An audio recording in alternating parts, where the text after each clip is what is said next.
Hey! This is JJ and Alex. I made a name for myself, I told you I won't be denied. As you wrap up your day, it's time to get your fix of the teams you live for and the sports you love. This is JJ and Alex, presented by G2G Bars on 97.5, the KSL Sports Zone. So the Coyotes trying to get it set up here and back out high. Across now, and Gunther, he's going to have to go out to get it. The Besser penalty is about to expire. It is over. Durzee's got it. Gunther, side of the net. They score! Logan Cooley! And the Coyotes have won it. A win last night for the Coyotes. Suddenly we are 100% invested in NHL hockey. That's our team. That's our team knocking off Vancouver last night. Vancouver's still trying to play for something with the Stanley Cup playoffs coming up. The Coyotes' season is going to end next week, but they went up on the road and got a big win.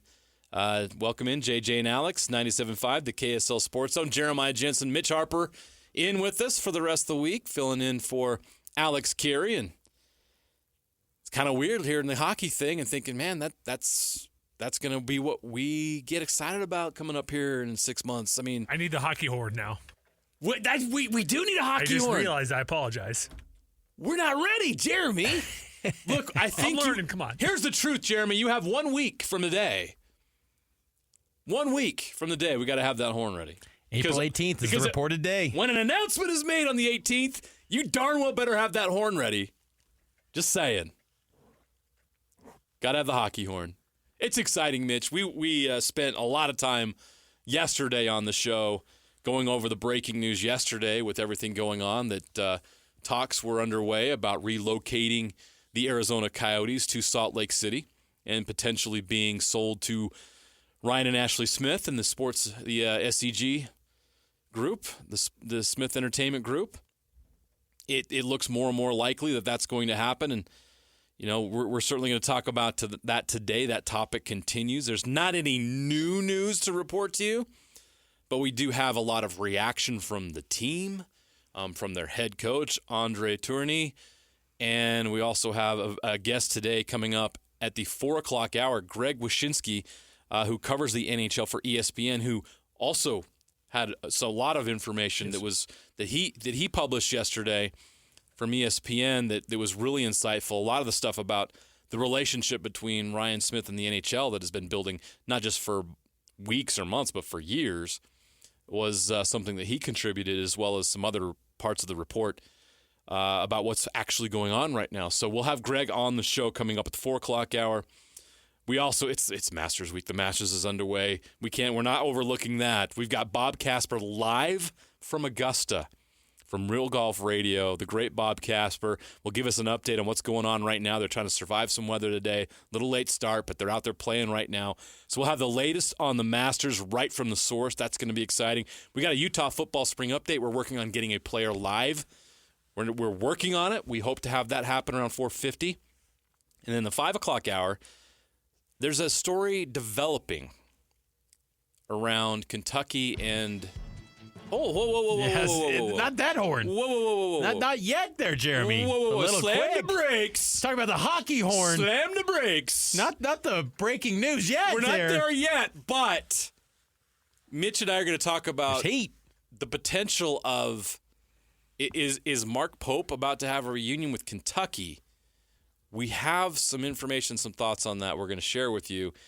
It's not as crazy as it sounded last week, because more coaches that Kentucky has targeted are turning down that job. So a lot of interesting things last Jazz home game of the season as well. So a lot going on today. It's brought to you by G2G Bars with all natural ingredients, no preservatives, and plenty of protein. G2G Bars are perfect for anyone who needs a tasty and nutritious boost. Let's get the show started with NHL to Utah. It's the cut at 3 o'clock. It's time for the biggest story of the day. This is what made the cut with JJ and Alex on 97.5, the KSL Sports Zone. All right, so if you did not catch it yesterday, we're not going to go over it again.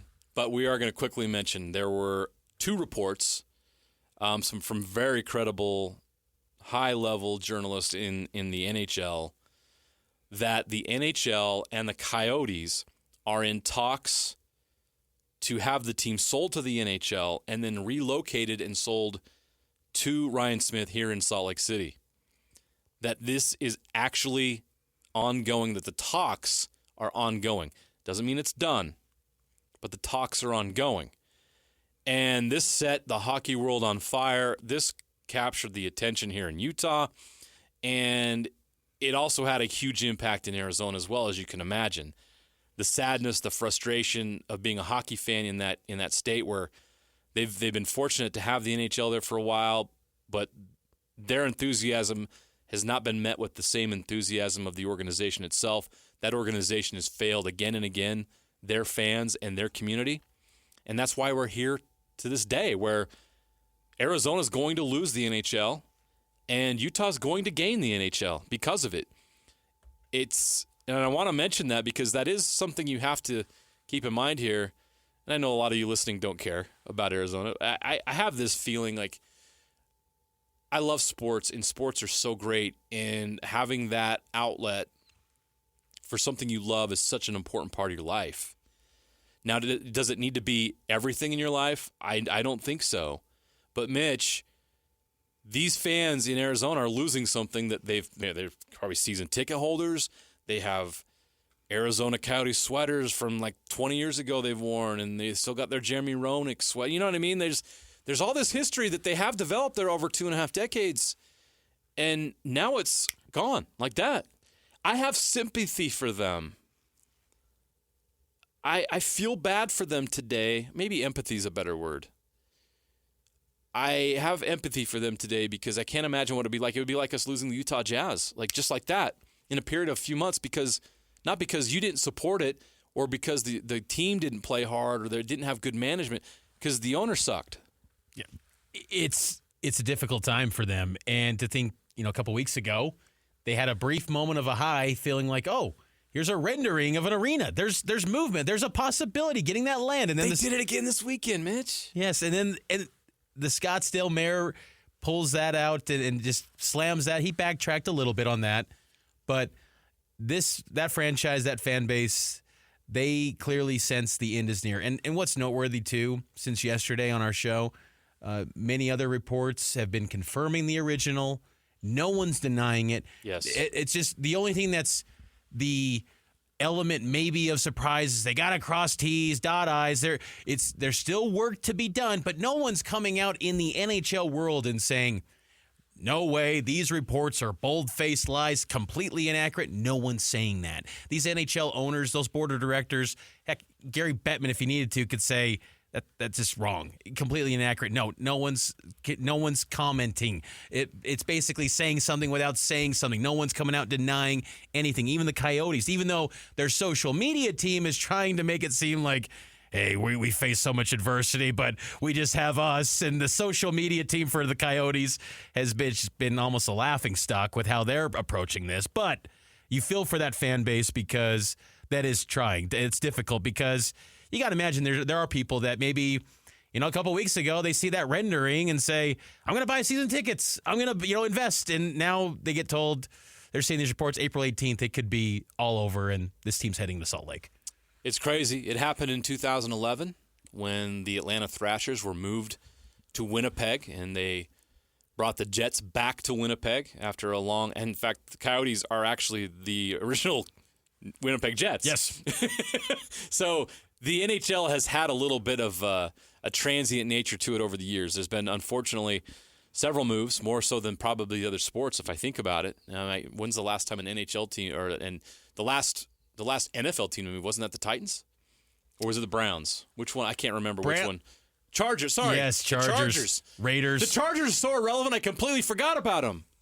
But it was like up the road. You know what I mean? Like they didn't completely, like San Diego people can still go up and watch the game in LA. It's not like they moved. It's not like they moved halfway across the country. It's not like St. Louis to Arizona. But you get my point. Like the NBA. I mean, when was the last NBA team to move? The Vancouver Grizzlies? Yeah, to Memphis.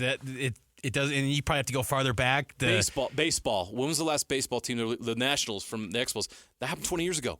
So, yeah, this doesn't happen every day. No. But it's happened more often than in the NHL than other sports. And this is the latest one. And we're going to gain from it. And it's okay to be excited about that. It's okay to be thrilled about this.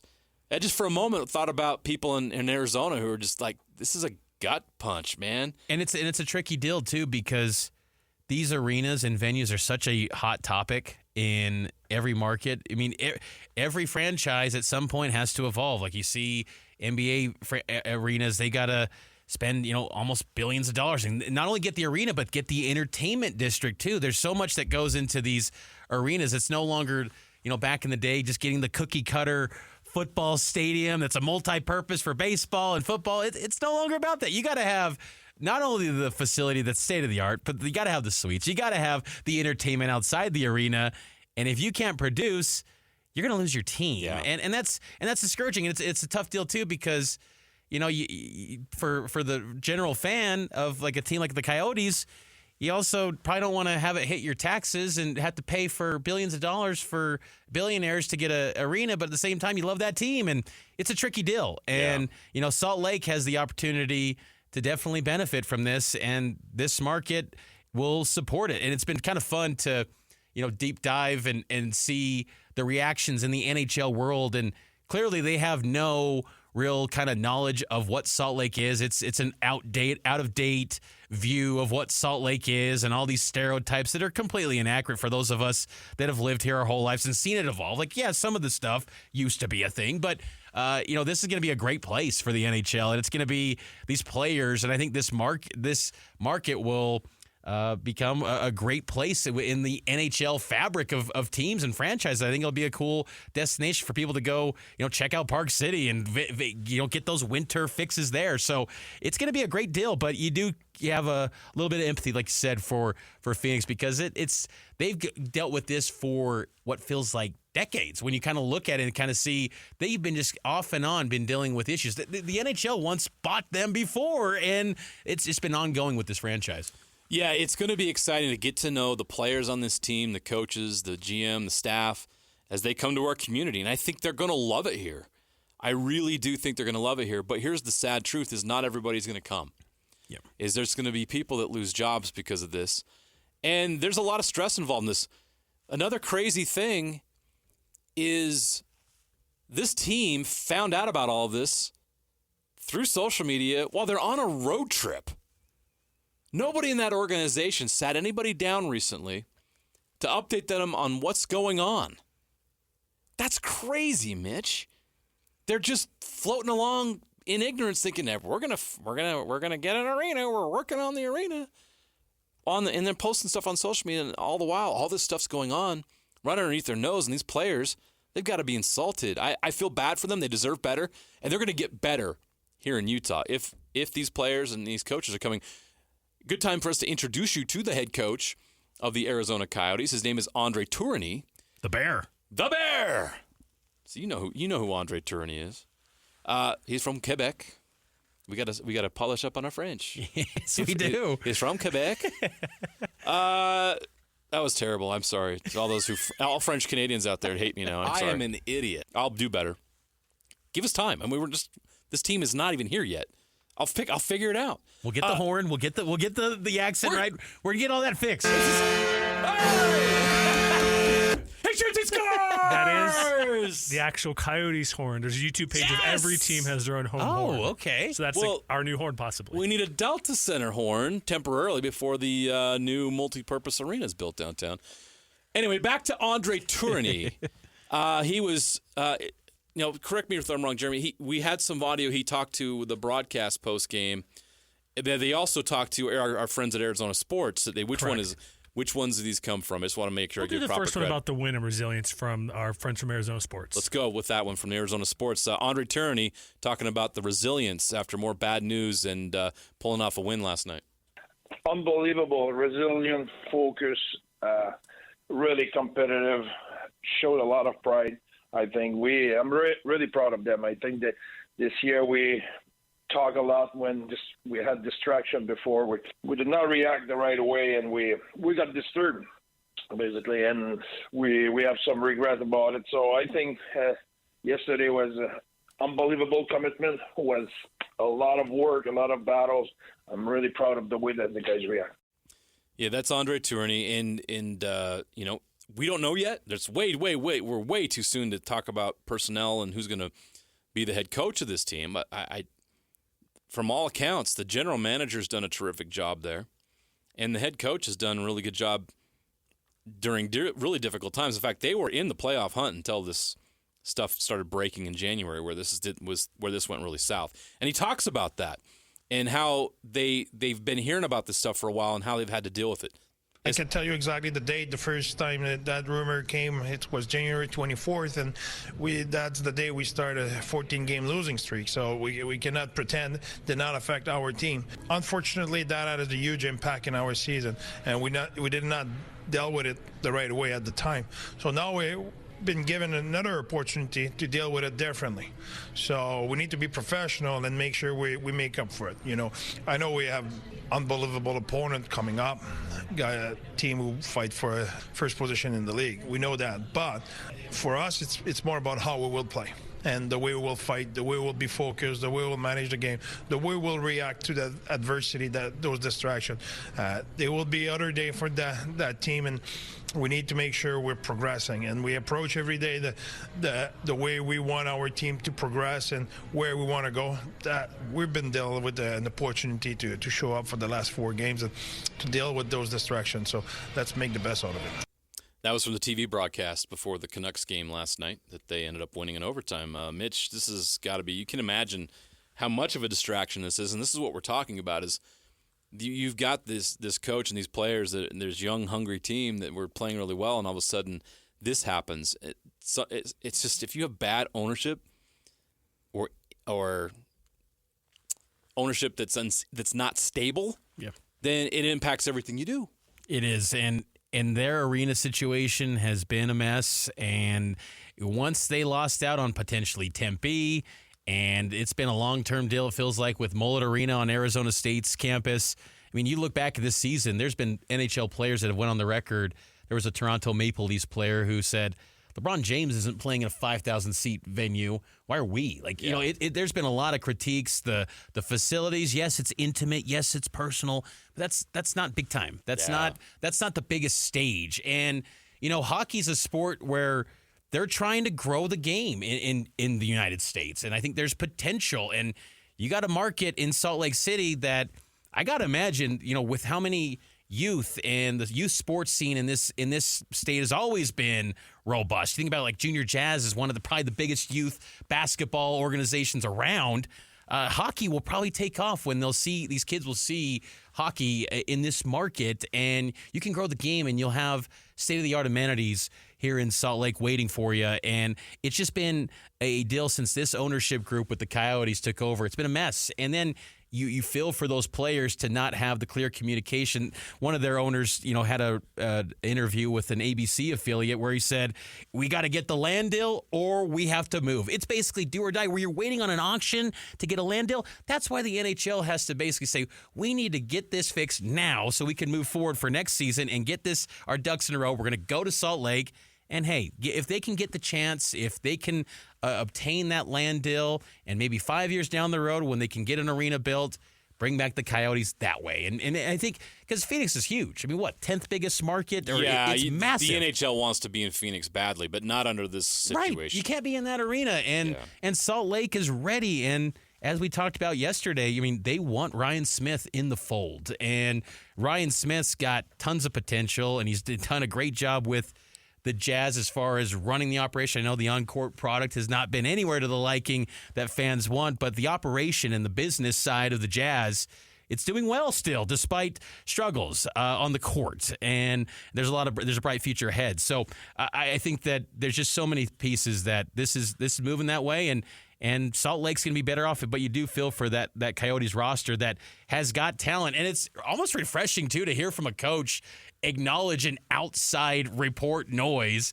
impacted the product. You never hear that from coaches in any sport, to acknowledge a report hurt the on-ice product or any sort of game performance. And clearly, this team probably goes to the playoffs if they're not hearing those rumblings in January. But that uncertainty just threw a wrench in everything because, like we heard yesterday, like Jay Stevens came on and said, players on the low end, maybe $420,000. That it's still a lot of money, but it's not where you're set for life and you can just up and move. That's and middle be okay. class in California, right? And it's getting that way in Phoenix. Yes, so you got to have answers long term to understand where you get some stability and get this cleared up if you're these players. So hopefully there can be some answers sooner rather than later.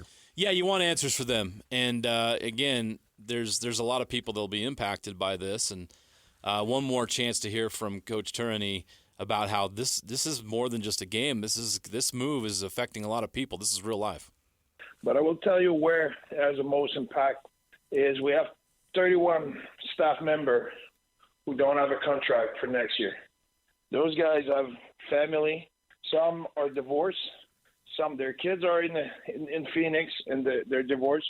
Some have a wife or a partner who has a job who now they will have to take a decision if the team is moving. Are they moving with the team and their wife has to leave their job behind, or do they decide to not follow and leave a job they love because their partner has a great job in Phoenix or something like that?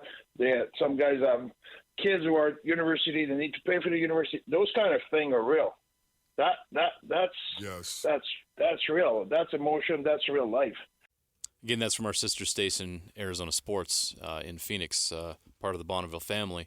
Thank them for that. Yeah, this is real life, and you have to. I wanted to acknowledge that and kind of introduce all of you who are listening today that are interested in following the story to the people that are going to be coming here. I mean, potentially, we don't know. But Andre Tourigny, by all accounts, well, maybe we can get in this with Greg Wyshynski. I think that he would be a good coach to retain. I think their GM needs to come along with. Bring these people in the organization. A lot of these players, as a young team, they don't need to go breaking this thing up. Like, bring this core here, this young core of players, and let's see them develop with the stash of draft picks they have. But I wanted to humanize this, and we are very excited about this, and we need to be. But there is a very other side to this that maybe we haven't understood, that if this was happening to our community and to our team, we would be heartbroken. So it's important to acknowledge it. But now I want to get into the excitement of this as we close this segment real quick, is just this had to happen, unfortunately. And all of us here should not feel any kind of guilt. And Ryan Smith has not done anything wrong. No. The NHL had a problem. The Coyotes ownership let them down and let the community down and let this team down. And the NHL is doing what is best, Mitch, for everybody involved, and it's this. They are having this franchise sold and relocated. I believe they're giving Marullo a promise with the $1 billion he's going to take out of this to go back and figure this thing out, because we want hockey here. Go get this arena done, and in 4 or 5 years, whenever you get that arena done, we'll look at expansion because we want to be in this market. But right now, you need to do the right thing. And if we promise you that and we leave all the Coyote stuff here, we'll promise you do that if you agree to do this. Sell the team to our league. And then the league, it's not Ryan Smith buying it from Morella. It's not Ryan Smith taking this franchise from Phoenix and from Arizona hockey fans. The NHL's doing this for the betterment of the league and for the betterment of that franchise. And in the long term, the betterment of hockey in Arizona, so they can have a better situation so hockey can thrive there in the future. But then we benefit because Ryan and Ashley Smith and Smith Entertainment Group are in a position to do this. They have the money and they have earned the goodwill with Gary Bettman to do this, to bring this team into Utah. It benefits everyone. It benefits the NHL. It benefits Utah and Ryan Smith. It's going to make our community better. We have something to cheer for with this team now that's going to add to the great sports environment we have here. A hungry sports environment that wants this team here with widespread community support, government support. And again, I mentioned the support of the Church of Jesus Christ of Latter-day Saints. These things are really important. The support is here to make this successful. and it's going to happen. And we should be excited about that and grateful for that. And let's learn from what happened in Arizona that when you take things for granted or it doesn't work out, like, you can lose these things. So really be grateful for it. I'm really grateful and excited for this opportunity that we're going to have the NHL in Utah, to have this new team in our market, these new players. It's going to be refreshing and fun and exciting. And someday we're going to get Stanley Cup playoff hockey in Utah. Let that soak in right now. Let that soak in. You can enjoy April, like the years where the Jazz don't make it. Hey, maybe the hockey team does. Or if the hockey team doesn't and the Jazz are hot. Yes. It doesn't all ride on one team. It's great. Well, yeah, what happens if we have like an NBA Finals run and a Stanley Cup Finals run in 1 year? Let's go. Miami's done. Miami had it last year. Yeah. That can happen now in Utah. It's just a big deal because you talk about the Big Four. I mean, it's just, that is massive to get the reach of the NHL. You know, like, again, I think it's been fascinating to learn the kind of the new nuances, the culture of the NHL, the media world of the NHL. And man, just the reach of this story and the eyeballs it brings to this market and what this team can do. I mean, it's just a big thing. It's massive, and it's just this goal of kind of elevating Salt Lake in this market to such a higher profile than maybe it's ever been. We have more coming up on the NHL to Utah story. Greg Wyshynski, who covers the NHL for ESPN, one of the best names in the NHL media business, he had a report yesterday as well that confirmed a lot of things and gave us more insight. We're going to have a chance to talk to him about that. So stick around for that coming up in the 4 o'clock hour. We're going to take a short break. First, call Trajan Wealth today, your local financial fiduciary, 801-899-7600, or visit their website at TrajanWealth.com. Don't put off your retirement or financial planning any longer. Trajan Wealth is ready to help you right now. We're going to take a short break. Jazz Daily when we come back. We're also going to have our Hercules Hero of the Week. The Jazz final home game tonight and the playoff picture coming into better focus. We'll break that down next. JJ and Alex, 97.5, the KSL Sports Zone. You know what's coming. Your daily deep dive into everything Utah Jazz. It's time. All season long and even in the off-season. It's Jazz Daily with JJ and Alex on your exclusive home of Utah Jazz basketball. 97.5, the KSL Sports Zone.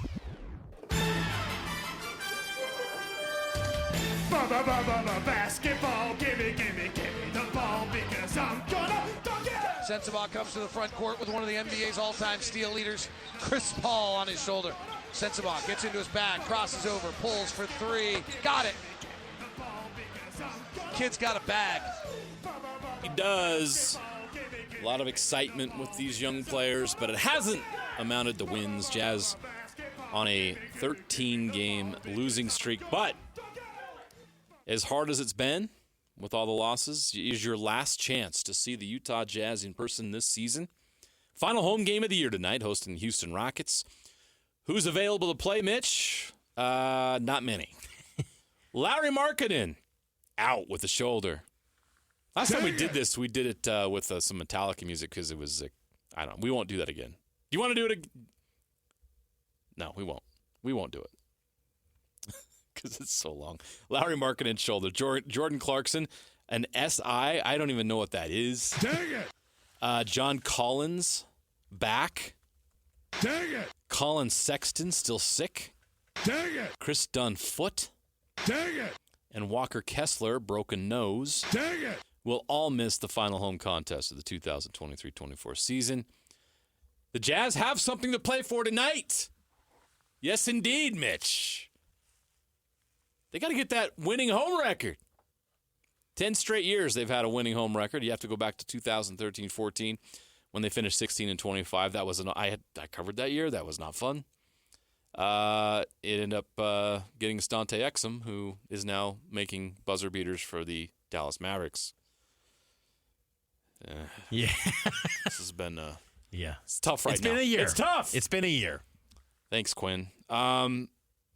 20-20 right now. If they win tonight, they're 21-20 on the season, which would be something. I think that's the angle you hit. If you're the Jazz, hey, send the home fans with a a high note. And you don't want to end the season on a 14-game. Well, it would be you could potentially go 16, but you don't want to. You want to win your last game at home. Yes, you've got to win this one, and it's the Rockets have a few players out as well. But you got to get that win at home. That's got to be the angle here, and I think that's something that can give you a nice little feel good, in a month. And I mean, since the All-Star break, it's been difficult to have any sort of moments that just give you momentum and progress. And look, I understand it's all long-term, and the assets are such a key piece to everything that the Jazz look forward to in the future. But for the on-court product, you want a nice moment to build off of. And I think getting a win tonight and clinching a winning record at home and maintaining that streak, I think that's something that can be a storyline that maybe gets the guys motivated to, play well and get this victory. Houston Rockets also have a chance to have a winning season if they win out. They're currently 39-40. Yep. But a loss tonight would eliminate that possibility of having a winning season. I don't know how much they're invested in that, but just thought I'd mention that. But overall, it's kind of a bummer that the Jazz are missing out on the playoffs this year for a number of reasons. But the first and foremost is how competitive and entertaining the West is going to be. And how thrilling it would be to be a part of this, where you have, right now currently, the New Orleans Pelicans hold that 6th seed down. That's the last guaranteed playoff spot as of right now. 1 through 6, at the end of the season, you're guaranteed a spot. They are currently 47-32. They are followed immediately by the Phoenix Suns, who are just a half game behind at 47-33. And then there's another gap of a game and a half behind them with the Sacramento Kings at 45-34. So right now the Lakers and Warriors look locked in. Well, you know what? The Kings, this is where it gets interesting. The Kings at 8 could drop to 9. The Lakers could pass them. Technically, the Warriors could too. Yeah, I mean, the Kings could go as high as 6, and they could fall all the way to 10.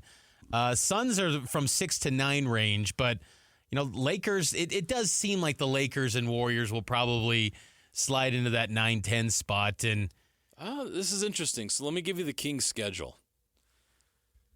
They're at home in all 3 of these games, mind you. That's an important thing. Yes. But their last 3, and you're going to want to tune in tonight. TNT, 8 o'clock. I think this is going to be great TV. Kings Pelicans tonight. And then tomorrow night at home, they host the Phoenix Suns. Right, so they have a chance for that 6th seed. The Kings do. You think they'll beat the Trailblazers the last game of the regular season with something on the line here with seeding. So if the Kings win out, you're right. They could get as high as 6. If they lose out, they're probably facing the Warriors. Yeah. Or, I mean, I'd have to do some math here on the fly. But if they went 0-3, that would put them at 45-37. So technically, they could fall away to 10th. Yeah, the Kings are the team that have the wide range of probabilities and variance. Wow. Yeah, it's 6 to 10 for them. Lakers could get as high. The Pelicans, the Suns, the Lakers, the Kings, and the Warriors, they could all be in that 7 spot. But a lot of movement. So that game tonight is key for the playoff seeding and avoiding that play-in round and being in that top 6 range. And I'm curious too, JJ. I mean, have you liked the play-in rounds? It's been great. I think it's been perfect because having this conversation, I think, has been everything that the NBA has looked for. This is year 3 of this post-bubble. I think it's been a perfect setup, and honestly, what the NBA was hoping for. I think it's great. Here's another thing I'll add to that, and you're absolutely right. This has made the end of the season a lot more interesting, more competitive. But in a year like this, where you're the NBA and you want to have your marquee players in it, if it was old school, you could have the Lakers and Warriors on the out. Mm-hmm. You don't want the Lakers and the Warriors out because Steph Curry and LeBron James are 2 of your most marketable players and 2 of the greatest players of all time. You want them in. Yes. The play-in allows them to be in, at least temporarily. And we've seen it. I mean, teams have played their way in. The Atlanta Hawks did it recently. Lakers got to the conference finals last year as a 7. Exactly. They had to go through the play-in process, but they got there. And it's kind of interesting because you look at the Western Conference, and you got the Denver Nuggets at number 1. I feel like they're really motivated to finish this off and hold on to that number 1. We'll see what happens. It's still the Thunder and the Timberwolves are both a game back, but those are your top 3 seeds.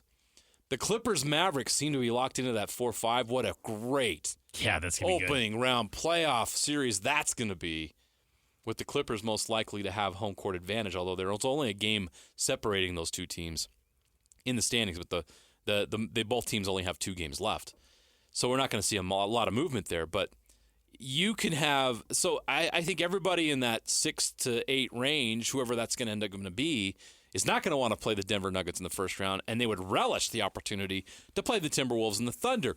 While the Timberwolves and Thunder are really good and they've earned those 2 and 3 spots, I don't think anyone's convinced that those two teams are championship contenders. In fact, I think you would say in a 7-game series, I'd take the Suns or Lakers over the Thunder and Timberwolves based on experience, and everything changes in the playoffs. Now, maybe those two teams are going to shut me up and a lot of other people and say, we have arrived. That Suns game a couple nights ago was pretty bad. Right. That's a team that's kind of scuffling. Right. There's a weird dynamic with that team, and our friends at Arizona Sports have covered that really well. There's a lot of anger down in Phoenix about the malaise around this team that is loaded with stars but is playing like they don't care. It's a really weird thing with this Suns team. I'm not sure what's going on there. So don't be surprised if the Suns do end up in the play-in right now, because they're not playing great. They've won 6 of their last 10, but neither are the Kings though. So, but I think the schedule does favor the Kings, if I'm being honest. But the prospect of a Lakers-Warriors 9-10 play-in. I know you're a Lakers fan, Mitch. I know you don't love that, but you got to admit the drama that's going to create for the league. Next Tuesday, you're going to get 10 million people watching a play-in game. Absolutely. It's going to be off the charts because, just a refresher, I mean, the 7-8 one, it's not elimination, win or go home. 9-10, that's win or go home. And that is going to be an entertaining spectacle. Even that LeBron-Steph game in the regular season, what was it, January, that was really good. It was an ABC Saturday night game. That one was really good, one of the highlight games of the regular season. So, yeah, I mean, I think fans here would say, please have both teams just lose and get out of the playoff picture. But, those are two teams that just feel like they've got that ability still, even in this day and age, to maybe be the switch teams where they can just turn it on and make a run. The Lakers did it last year, and they could get past the Warriors. What LeBron's been doing this year, it's kind of mind-bending how he's still at this it's his never age. been done before. It's unreal how he's playing, and it's just, and that's where it'll be such must-see. And then you add the win-or-go-home element.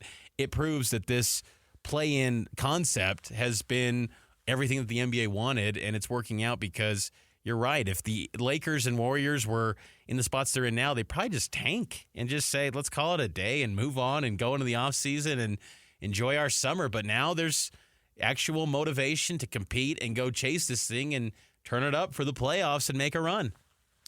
It's awesome. You know what else is awesome is our Hercules Hero of the Week, and it's time to give away another winner and to acknowledge another winner and celebrate another winner. Our winner this week is Butch Latte. Butch is the head softball coach at Bountiful High School. He's well respected for his knowledge, for his dedication to softball and his players, and for his willingness to share that knowledge with other coaches and players. His former players frequently call him with questions, seeking advice about life, or just to check in. And that's when you know a coach has had an impact. The most amazing thing is that Butch is now 82 years old. He's only now beginning to show signs of slowing down and is retiring at the end of the softball season, which is currently going right now. His former and past players and their parents would like him to be the Hercules Hero of the Week before this happens, because he is definitely our hero. Well, guess what? Butch is our Hercules Hero of the Week.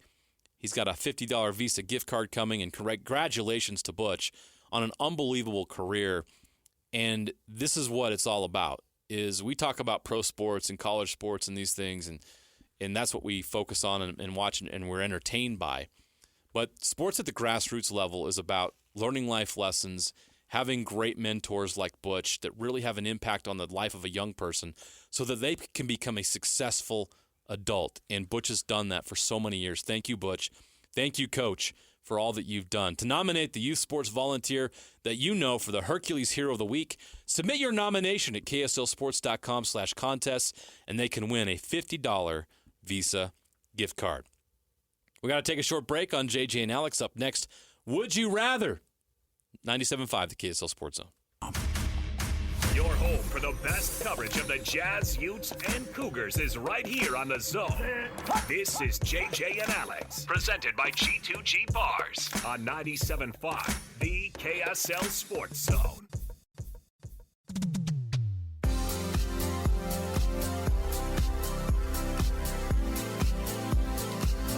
JJ and Alex rolls on. Jeremiah Jensen, Mitch Harper, in for Alex Curie.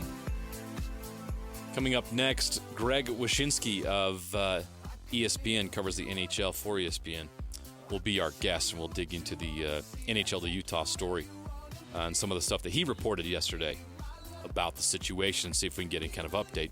But first, we have Would You Rather, and I'm going to change the game a little bit today. I'll explain that in a moment, but first, we wanted to get this story in today. We don't have anywhere else to discuss it because we have so many other great things going on, but this is just a massive, massive story in the world of sports, that the former interpreter for Shohei Ohtani stole more than $16 million over 2 years from the Dodgers superstar to pay off gambling debts to an illegal sports book.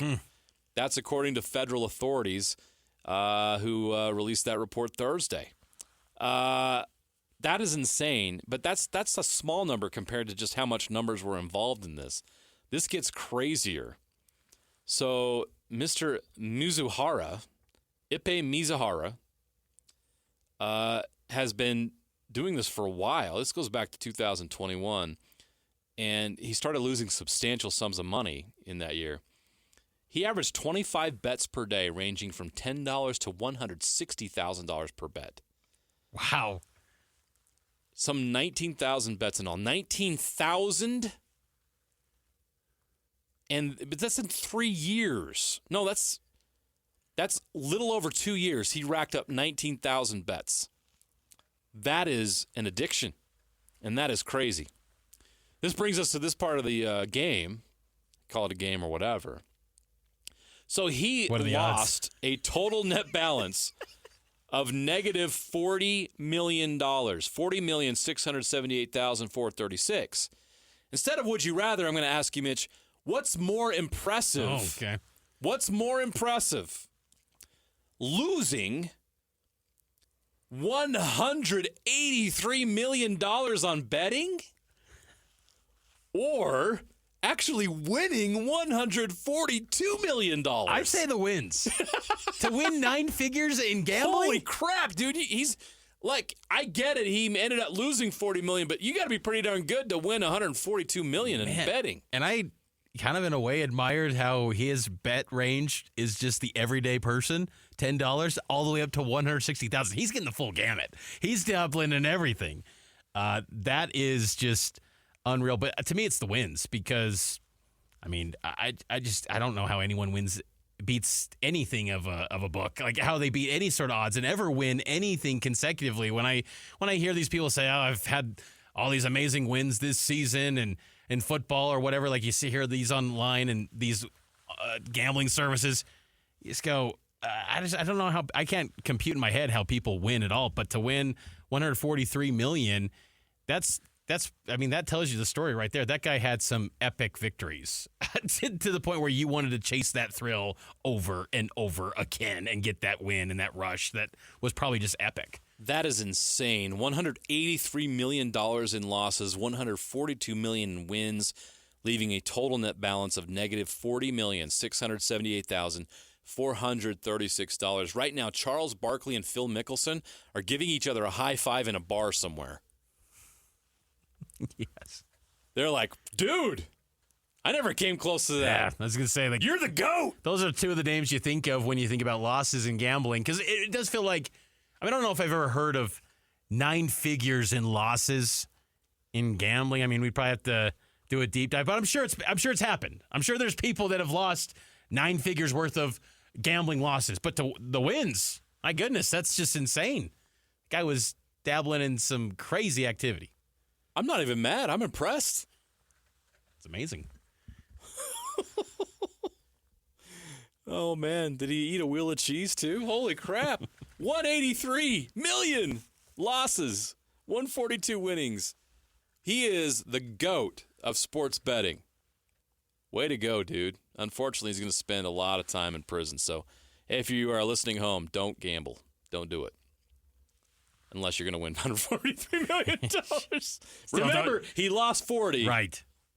Let's not celebrate this guy, but that is incredibly impressive. All right, we have to take a break on JJ and Alex. Coming up next, Greg Wyshynski, who covers the NHL for ESPN, who broke some of the news yesterday about the Arizona Coyotes coming to Utah. The latest from him, what he knows and what he reported yesterday, and what he thinks about Utah coming to Salt Lake City. That's next on 97.5, the KSL Sports Zone. Accessing. When TV and radio collide. Love it. This is what you get. You're listening to JJ and Alex, presented by G2G Bars. Don't touch that thigh! On 97.5, the KSL Sports Zone.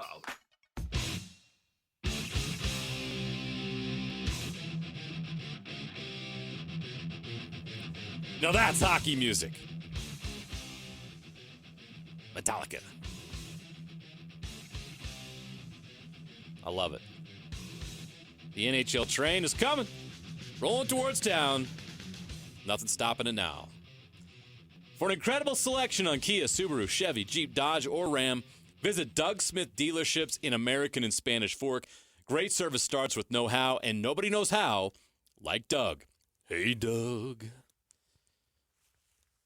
Better. Still not as good as Alex. One more week, folks. Bear with me. We're getting through it together. All right. What a wild 24 hours it was yesterday.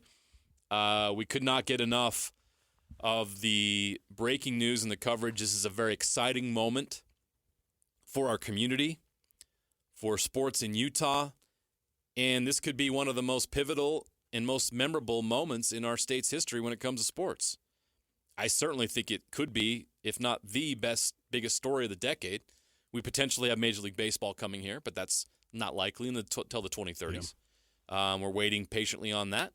And, of course, we're waiting patiently for it to become official that the 2034 Olympics are coming to a town. But we certainly are seeing that NHL could be here much sooner than later. And we're about to talk to one of those newsmakers who broke news yesterday right here. It's The Cut on at the 4 o'clock hour.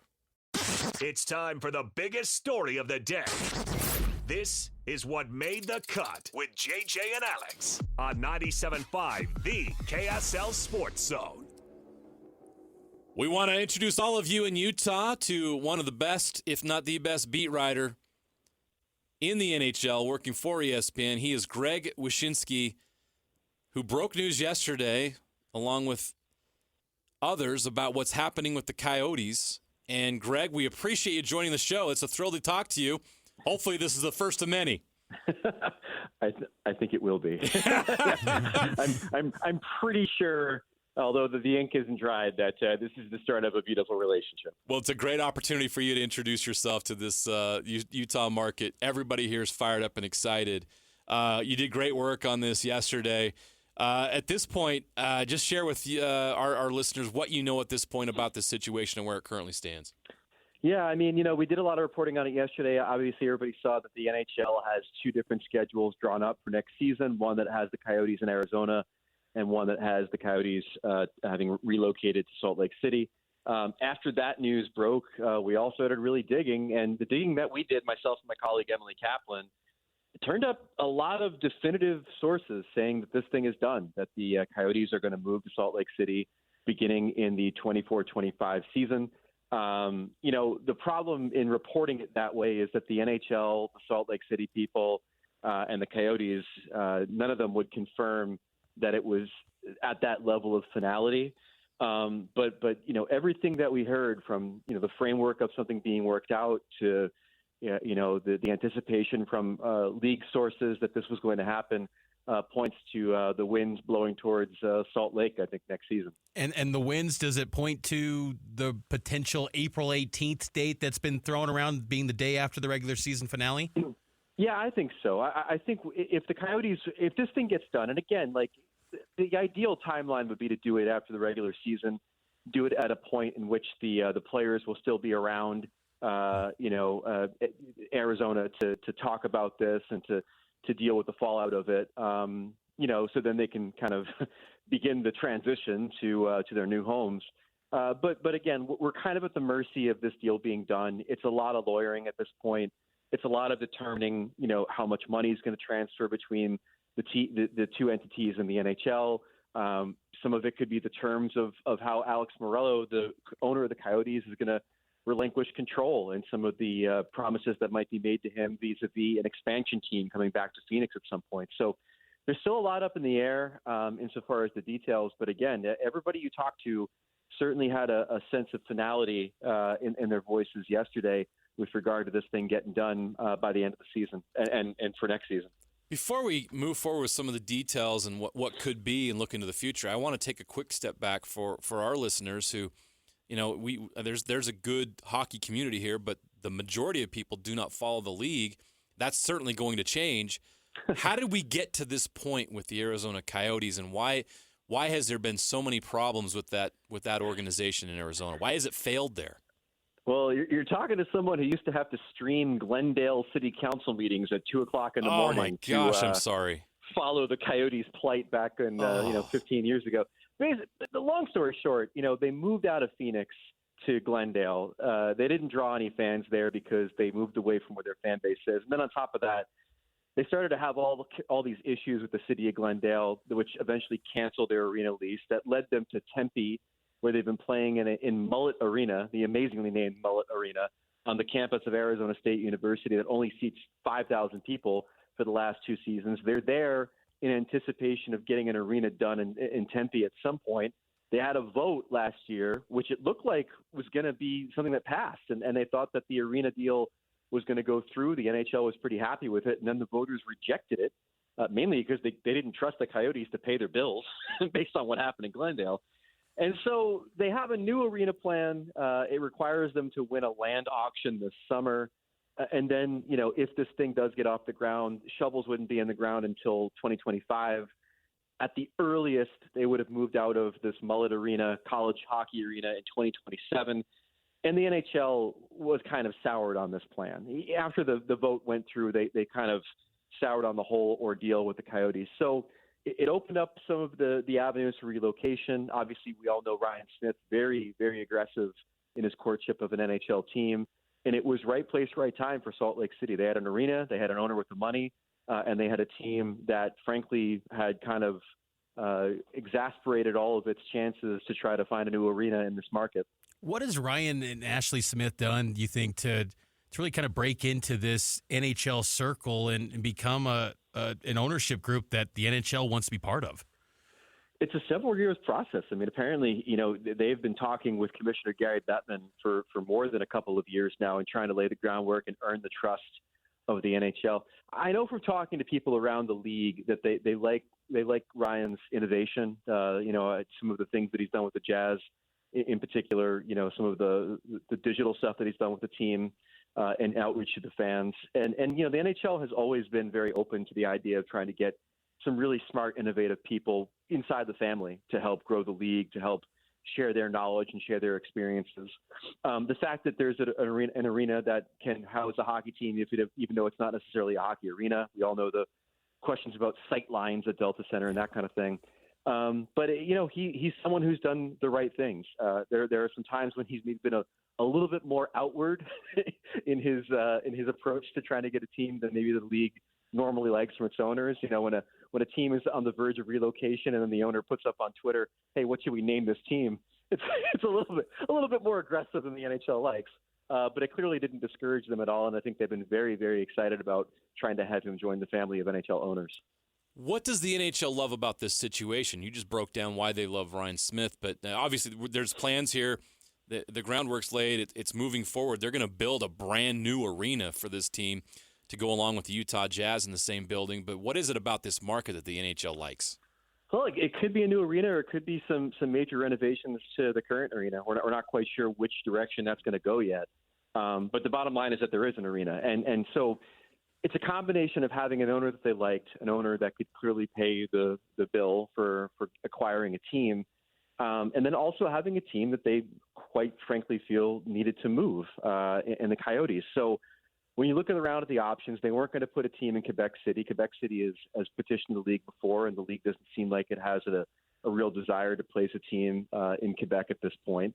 Atlanta has 2 different ownership groups and no building. Houston has an owner and might have a building, but that's not a situation they're crazy about right now because they'd rather the NHL team maybe have its own arena. So, Salt Lake City was clearly front of the pack insofar as the next place that they were looking to place a team. And again, right place, right time, right owner, right situation with the Coyotes, and it looks like the NHL will end up there. Do you expect that there could be a path for the Coyotes or Phoenix to have a team again, or is that ship maybe sailed, or do you think the NHL wants to create an opportunity down the road for them to get hockey back into that market? I think that's completely part of the plan. I mean, as I mentioned before, like this whole thing with the NHL and Phoenix has been going on forever. I mean, at one point, for those who don't know, the Coyotes went into bankruptcy, and the NHL actually owned the team for about 4 seasons. So they've done everything they can to try to keep the Coyotes in that market because they love the market. They love the TV market. They love it geographically vis-a-vis the other teams in the American teams in the Western Conference. They're going to go back to Phoenix at some point. The real question right now is who will own the team if they ever go back there. Because I think obviously one thing that has to happen is there needs to be an arena for that team. I mean, they're not going to go back and do this dance again. There has to be a building that's there already, shovels in the ground that they know they can put the team in. And then if part of the deal here with the Coyotes is that Alex Morello, their current owner, gets first crack in an expansion team, it's going to be interesting to see how that plays out. I've heard that from a couple of sources that might be the case. I mean, I know the Coyotes fans kind of look at Morello and say, do we really want this guy getting another crack at owning a team in the market? But in order for him to not get real litigious about them trying to get the team away from him, I think they had to broker some deals, and there's a chance that he might get first shot at an expansion team should they come back to Phoenix. I also wanted to ask you, because I think now if this happens, and maybe we're jumping the ship a little bit, but we all know where this is headed, but if and when it does happen, I think fans here want to know what type of team they're inheriting personnel-wise. Can you share with the listeners here where this franchise is at currently with their roster and their picks and their situation? How quickly could they be very competitive? Well, you said 2 things there that are interesting. You said roster and picks, and I think we can safely say that those are 2 different scenarios for the current Coyotes. They've got a ton of picks. If you just look at their first and second round picks over the next 2 years, I think they have upwards of like 9 currently. They've got a treasure trove of draft capital, which means that if and when they move, they could use those draft picks to try to pick players for the future, or they could get really aggressive and try to get good immediately to spend some of those draft picks and acquire established players. They've got some real good young players. Clayton Keller is a guy who is a star in this league. He's signed through 2028. Logan Cooley is a rookie, really, really good young player. Same with Dylan Guenther. They've got some other players that are in the system. They don't necessarily have that one guy, that one super prospect like Connor Bedard in Chicago that really kind of ties everything together. But they do have some good young players.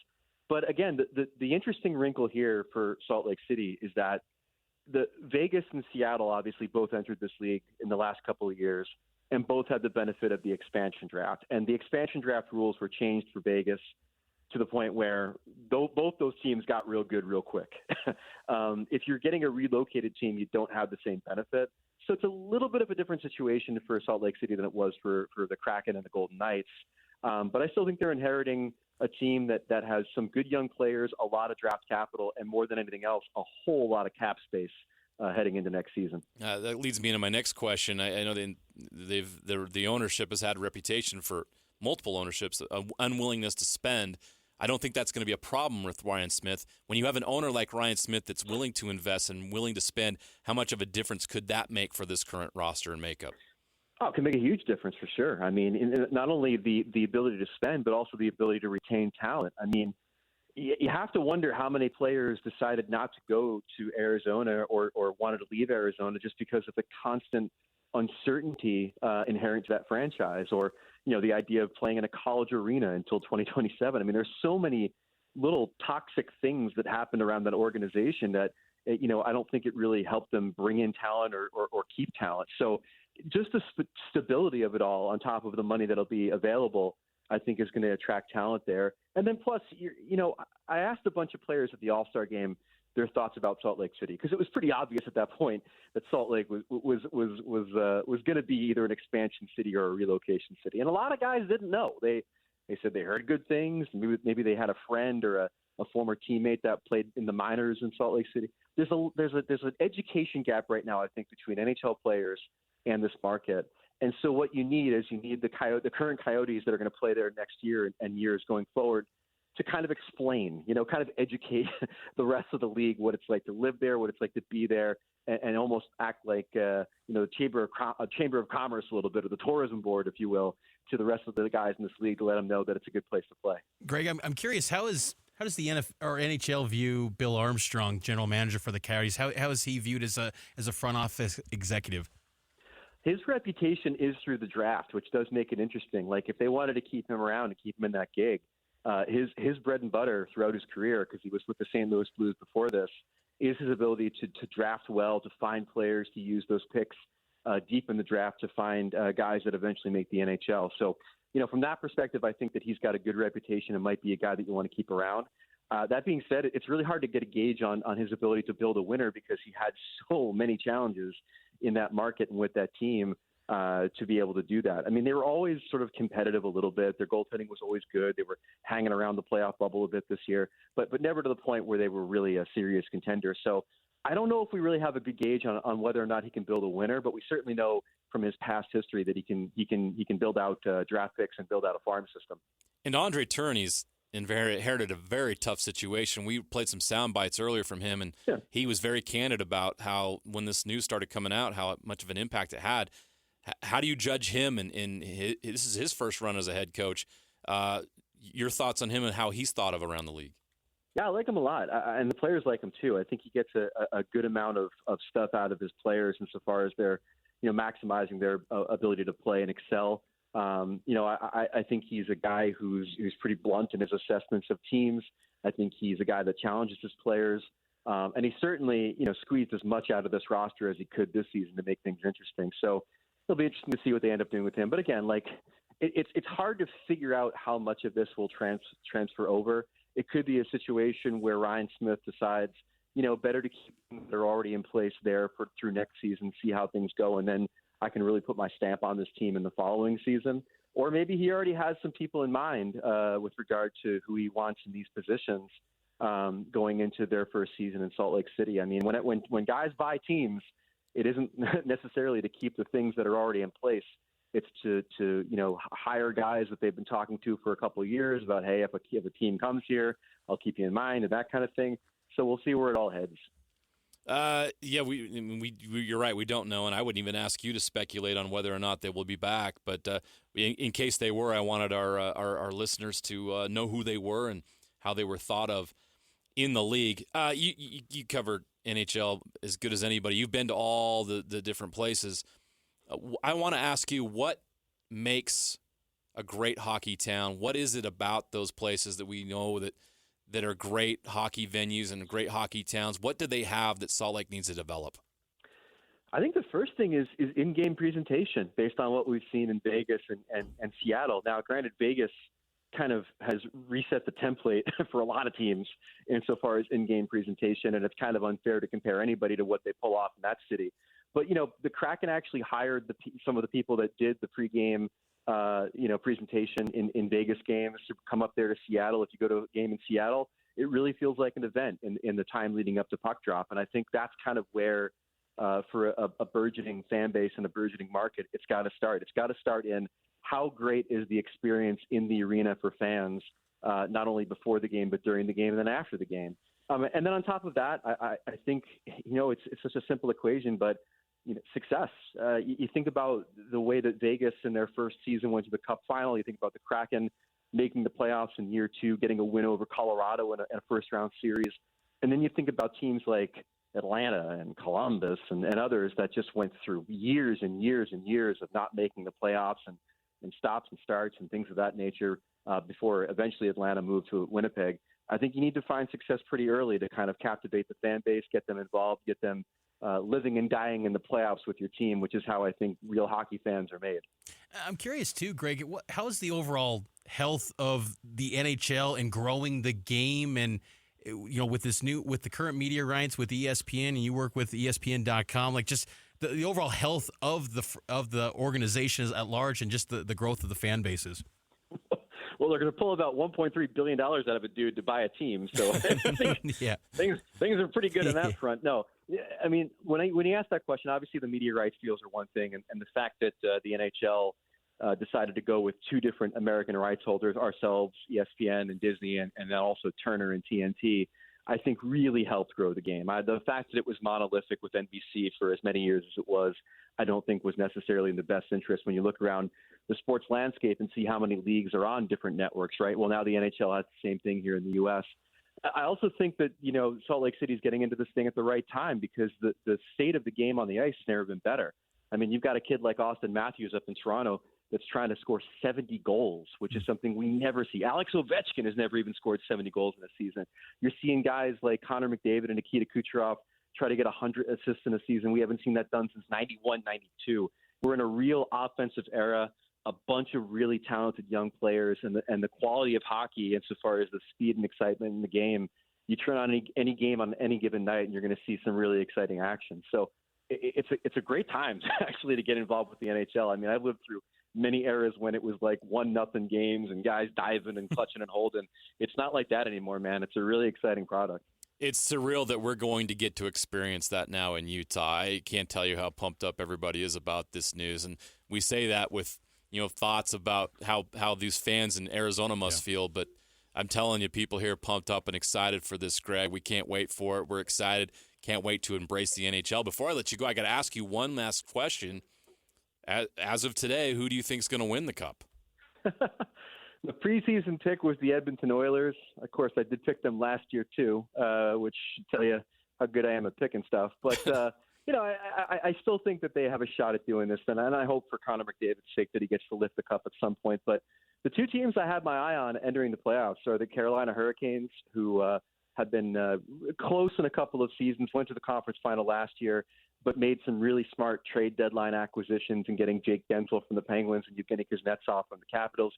And the Dallas Stars, who were a bridesmaid last year to Vegas, who might be the deepest, most talented team in the West and seems to really be peaking at the right time. So those are a couple teams I'm looking at, but it should be a banger of a playoff, man. There's a lot of really good teams entering the postseason and some really good stories that could be told depending on who advances in these playoffs. Well, you can't beat the drama of the Stanley Cup playoffs, and we're going to be watching it with a different eye this year, I can tell you that.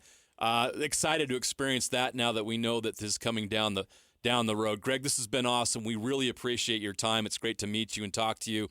Look forward to doing this again down the road for years to come. Yeah, anytime. Thanks for having me, and congrats, everyone. It's a really exciting time. Can't wait for it. That's Greg Wyshynski, who covers the NHL for ESPN. Mitch, that was awesome. Great insight. I mean, it's just nearing a done deal. This is close, and in everything he tells us about this, I get more excited, and I can't wait to get this going. And it should be exciting, too. Just the product is more maybe offensive. I think that's always entertaining from what people electric. That's great to hear. I mean, the direction. There we go. It shoots and scores. It's going to be an exciting time. And, it's a fascinating point, too, by Greg about in-game presentation. And that just screams to me Ryan Smith. Nobody's better. I mean, you go to a Jazz game. You went to a Jazz game the other night. Yes. It's good. It's an awesome experience. Yeah. Even in the times where they're on an epic losing skid, and it's still an awesome presentation. That, to me, just screams the Smith Entertainment Group, Salt Lake. They're going to do it great. I mean, that's kind of the bread and butter. Like, you think about the Olympics back in the day, All-Star Weekend last year. It's what we do, and I think it's going to be an epic experience, and also just the tidbits too about technology and the innovation to the creativeness to that's something that the owners are drawn to with Ryan Smith. I think a lot of fascinating tidbits there from Greg and his work that he does at ESPN.com. We look forward to talking to him more in the future, and this is an exciting time. And if you are excited about this too. There's no place to go other than here for coverage of this potential move, and it's getting more and more imminent of the Coyotes franchise to Utah. This is exciting times, and it's great to share some of that and get some more insight on what this could mean for all of us as we get ready to embrace NHL hockey here in Utah.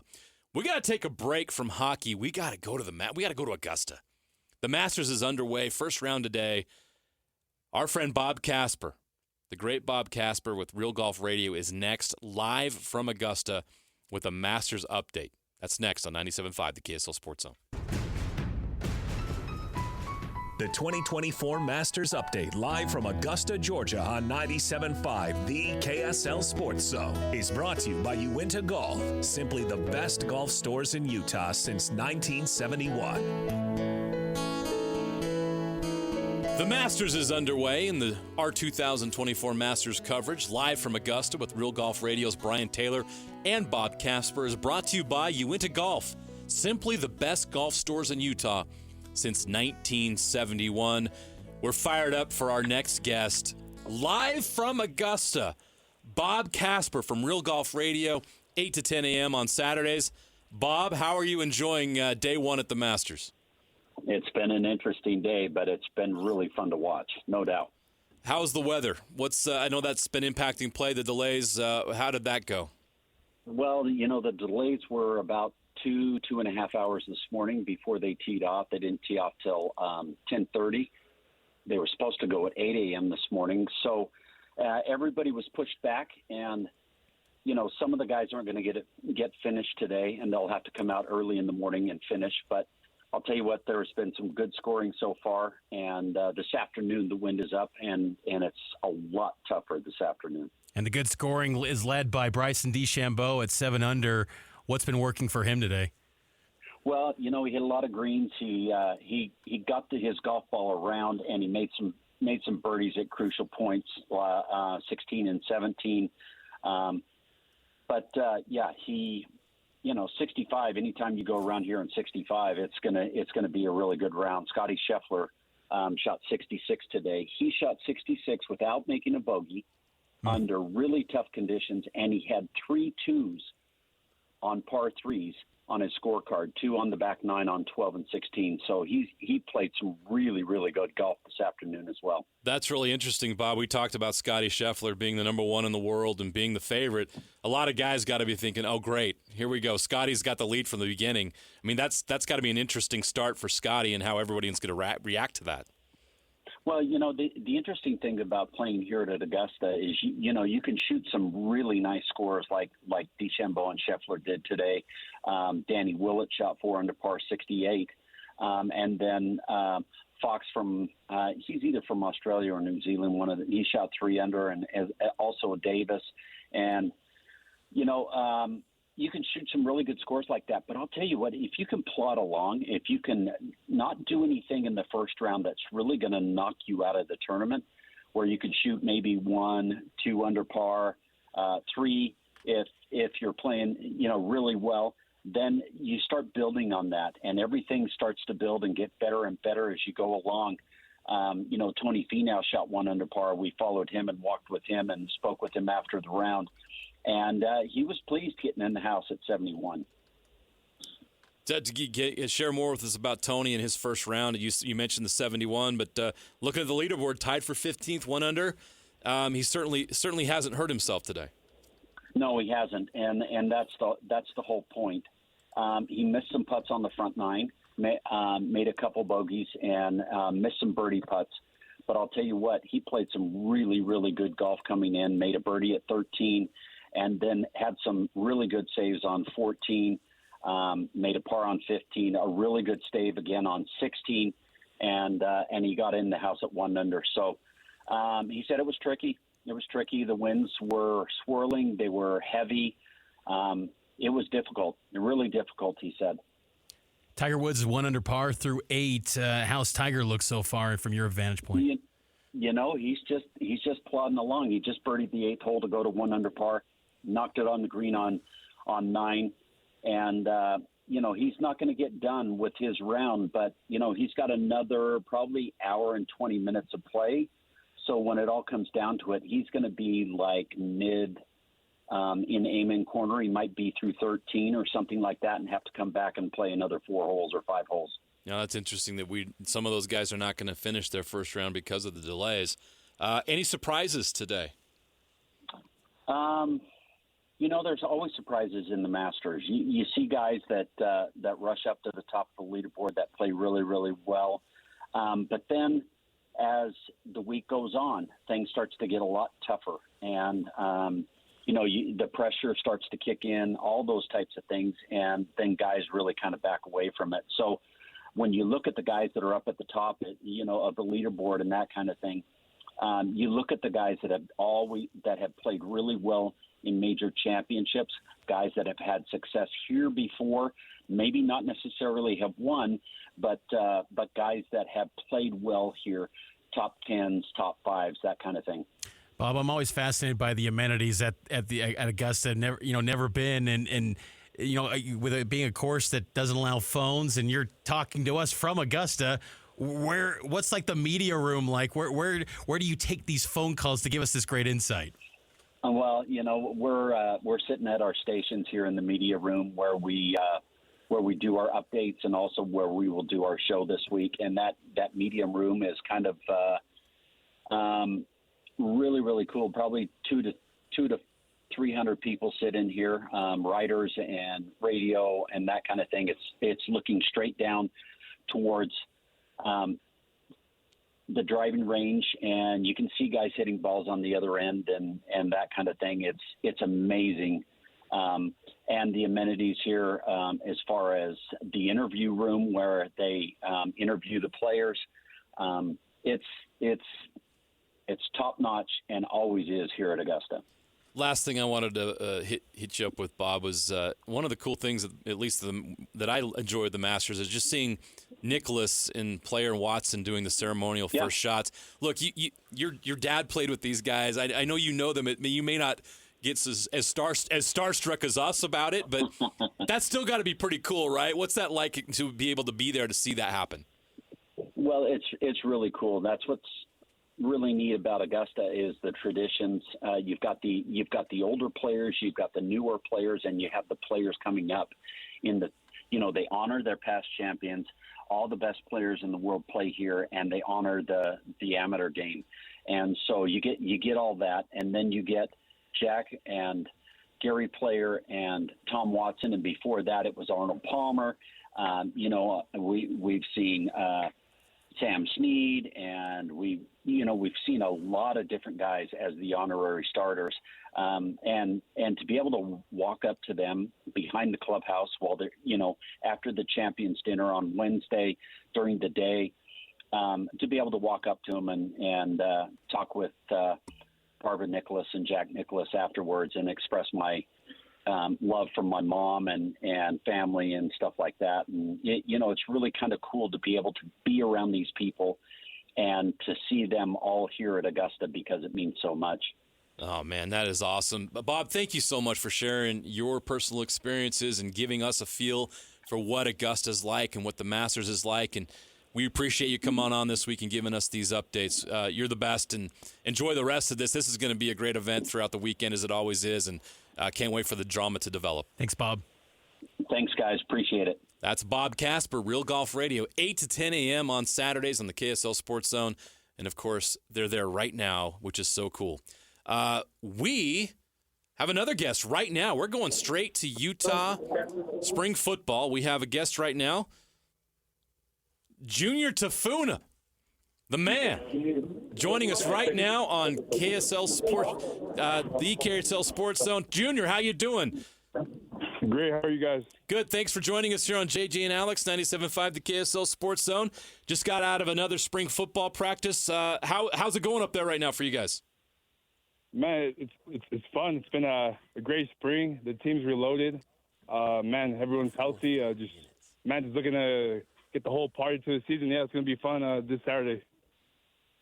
Junior, I got to ask you, as one of the older players now, it's crazy. I know you've been here for so long now, but you have to be feeling like you need to take a leadership role. How has your role changed within that program, and have you felt more comfortable becoming more of a leader? Yeah, it's just man, just being yourself, at least trying to be yourself every day. Every day is a battle, but man, just accepting the role has been great. I mean, it's great when you have the whole. I mean, on the defensive side of the ball, we were all young when we all started out together, and so we've all kind of risen to the roles and just accepted that whether it's one of us leading and all of us are together in one point, that's to play great defense and man, get the ball back and just win some games. So it's been a blessing. It's been a great experience the Lord has provided. So it's been awesome. Junior, what have been key areas of focus for the defensive side and particularly the interior of the defensive line during spring camp? Man, just getting more knockback, just being more of a technician up front, just causing more havoc is kind of been the main focus. Again, getting an aggressive stance as Coach Ellis has been teaching us. He's trying to revert back to his playing days as well. And so we were getting back to that, and we're excited to harp in on that technique and just hone in and get great at it. And so, that's been the main focus for the D-line interior, just to, get knocked back, create havoc, and make plays too. There's great quarterbacks in the Big 12, Junior, and it's going to help you in practice that you're facing one of them. It's Cam Rising. How exciting is it for the defense to know all those guys on offense are back and that you can trust that offense is going to go out and score points to support you guys? Man, it's a game changer. It's just awesome. It's a blessing, really, just to see Cam, Bradman, everyone. Those are the soul. They're like the engines of that offense to get them going, and seeing them out on the field. It's going to be great, man. It's going to be great hearing Bad Moon rising up and Rice Eccles again. It's going to be, it's awesome. We're excited. I'm excited, and man, we're just shooting for the stars this season. So. And Junior, with you being one of the leaders of this defense, who are some of the young guys that you feel like have really impressed in spring or making the most of their opportunities to show themselves in this opportunity in spring? Man, one person that keeps coming. I mean, since he first got here, is the main one that keeps ringing the bell is my man Keanu Tanavasa. That man is ever since he came in, he's just accepted the culture and has been living it and has been trusting it every day and has been showing up this spring. And a bunch of the other guys like Kanai Lopez, Tayo Kana, those young guys have really just left it all up to play for the team and except for themselves. It's a team game. A high tide raises all boats, and I feel like a lot of these young guys have really figured that out. And so, if we're all doing our jobs, playing our assignments and doing good, everyone's going to do great and everyone's going to get theirs. And so I feel like these young dogs have really accepted that, or will get to that. And there's no question they will get to it. And so that's just the culture on our defense. So it's been great to see them accept it. Junior, I know we got to cut you loose. You got to get going, but I want to tell you how much we appreciate you taking just a few minutes after practice to talk to us and let Utah football fans have an update on what you guys are doing. It's been fun to watch you go from Bingham High School to now being a leader on that Utah football team. Congrats on your success, and we're excited to see you on the field this fall. Thanks, Junior. Yeah, see you. Thank you. See you. That's Junior Tafuna, defensive tackle at the University of Utah. Just wrapped up at spring football. Live interview right off the field. That was pretty good. Junior gave you some info there. You can sense the excitement. You can tell when guys are dragging through spring football. That was not a guy that was dragging through a practice with no energy and no excitement and no enthusiasm. Guys we talked to, everything's going really well, minus the injury to Levani Damouni. Everything's going smoothly this spring, and we got the Forever 22 game coming up on Saturday, so the Utes will wrap up spring football on Saturday, but there's a lot to like about this team on defense as well. And creating havoc continues to be a top priority, for this defensive line. And, Tafuna is going to be, I think, one of the better ones in the Big 12 at the D tackle spot. And, hearing some about those younger guys, too, because that's a key piece for spring. Junior Tafuna is what he's going to do. And you want to have him ready for the battles in the fall. But it's a great chance for these younger players. And Keanu Tanavasa has been someone that he was a 3-star lineman, and he's come up through the ranks and been around the program for a while. And that's a name to keep an eye on. I think those are great tidbits to take into the spring game coming up on Saturday, where you get to see those guys, those flashes, because depth is key. If you want to go win a Big 12 title and get to that 12-team playoff, you've got to have the depth. Even though the schedule lays out great for Utah, we know last year, you suffer some injuries, and suddenly what looked like a team that could contend for a 4-team playoff suddenly becomes 8-4, 8-5, and so you got to have that depth and having those younger players rise the occasion in spring. That's critical for this team. Injuries were certainly the story last year for Utah and derailed what their dreams were. But one of the bright spots to develop last year was Keanu Tanavasa. Yes. When you have injuries, you have guys that get a chance to step up. He was one of those guys that took advantage of that opportunity, and now he's going to have preseason Big 12.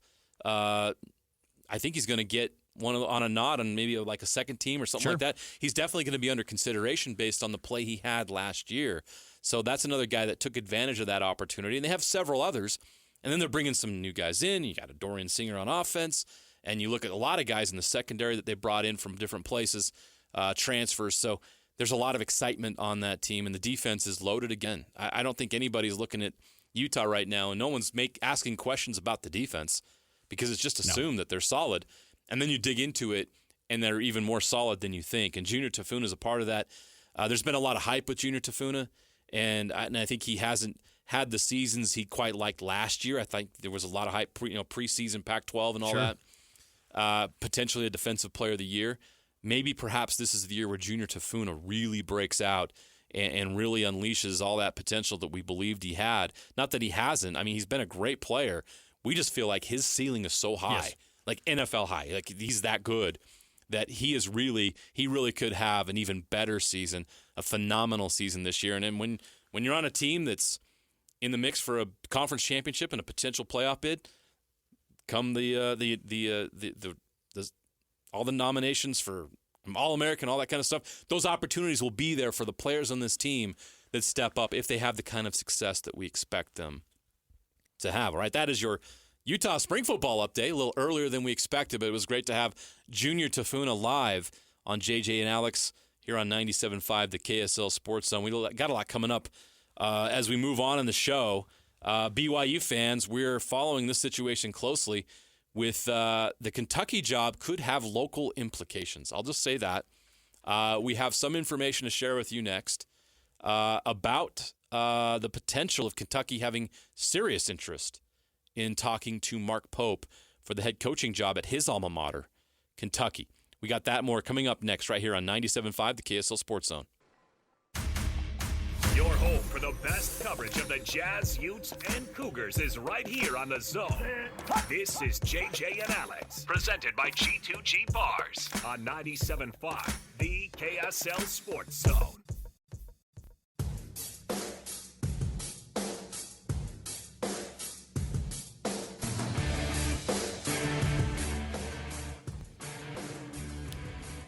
JJ and Alex rolls on into the 5 o'clock hour. We appreciate all of you listening today. We've had a great show so far. NHL to Utah talk. We got a live report from the Masters with Bob Casper. We had Junior Tafuna, the Utah football team, live in the last hour. You can go back and listen to all those interviews, including a great interview with Greg Wyshynski, who covers the NHL for ESPN, more on the NHL to Utah discussion. So a lot of great things going on currently. Go back and check out all of that. We had some great conversations so far today. Great Thursday show. It's brought to you by G2G Bars with all natural ingredients, no preservatives, and plenty of protein. G2G Bars are perfect for anyone who needs a tasty and nutritious boost. JJ and Alex, Jeremiah Jensen, Mitch Harper in again for Alex Keary. You'll be back again tomorrow. So the fun continues as we move into Friday. That's right. What a week it's been so far. And it could get crazier. Yes, it could. Now, it's an interesting situation. The Kentucky coaching situation took another turn today. And it's an interesting situation that could have an impact here in Utah, and I think you know why. Let's get into that right now. The Kentucky head coaching job makes the cut at 5 o'clock here on JJ and Alex. It's time for the biggest story of the day. This is what made the cut with JJ and Alex on 97.5, the KSL Sports Zone. I love Kentucky. In my soul, I love Coach P. and I love Kentucky. And I'm trying to get a game with St. John so we can beat them. And I would love to play Kentucky because I want to beat them. That doesn't mean I don't love them. I love them like crazy. I love them in my soul. But right now, BYU's trying to win, man. We're trying to win. So there's no conflict for me at all. You heard it right there, and why wouldn't he? Mark Pope is a Kentucky legend. He was a member, a captain. I'm going to call him a member. I'm going to call him a captain of one of the great Kentucky teams ever, the 1996 team coached by Rick Pitino that won the national championship, restored the pride and glory of Kentucky basketball after some lean years in the late 70s and 80s, and a lot of controversy there with there was scandal in Lexington at that time in the 80s, and they were able to overcome that, and that's why Rick Pitino today is a legend because of what they were able to accomplish there. I think 9 players from that team end up going to the NBA. One of the great teams in college basketball history. Just loaded with talent, and that legacy continues there. They are beloved in Lexington. They are beloved in Kentucky Nation. Do they love Mark Pope enough to give him an offer to be the next head coach in Lexington?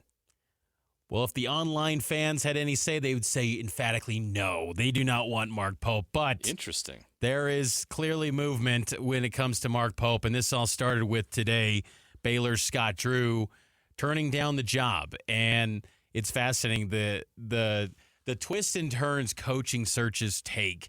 You know, you love in the NFL how they'll just say, we've interviewed this guy today in our coaching search. Well, in college sports, it's always this cloak and dagger secrecy. You got to love it. You know, Scott Drew posted a picture in Waco, yet there was reports yesterday that he's in Lexington. Well, come to find out, his family was the ones in Lexington, and he ends up staying at Baylor. So you've got Nate Oates, who's publicly said from Alabama, he's going to be staying put. Dan Hurley laughed after he won his back-to-back national titles at UConn, laughed at the notion of leaving for any other program because why would he? So he's on top of the mountain in college basketball. And then Scott Drew, Baylor, 20 years there. He's had the greatest rebuild in the history of college basketball. He announced today he's staying put. So these big names that Kentucky thought they were just going to swoop in because they're Big Blue Nation and they were going to get, they're falling. And now you're getting to this point, JJ, where it's tier 2 candidates. You could say tier 2 in the sense of, you know, just perceived image on the national scale. You know, even John Rothstein reported that he has been told that Mark Pope is a real candidate for this Kentucky search, and it's clear. I mean, Mark Pope wants this job. He loves Kentucky.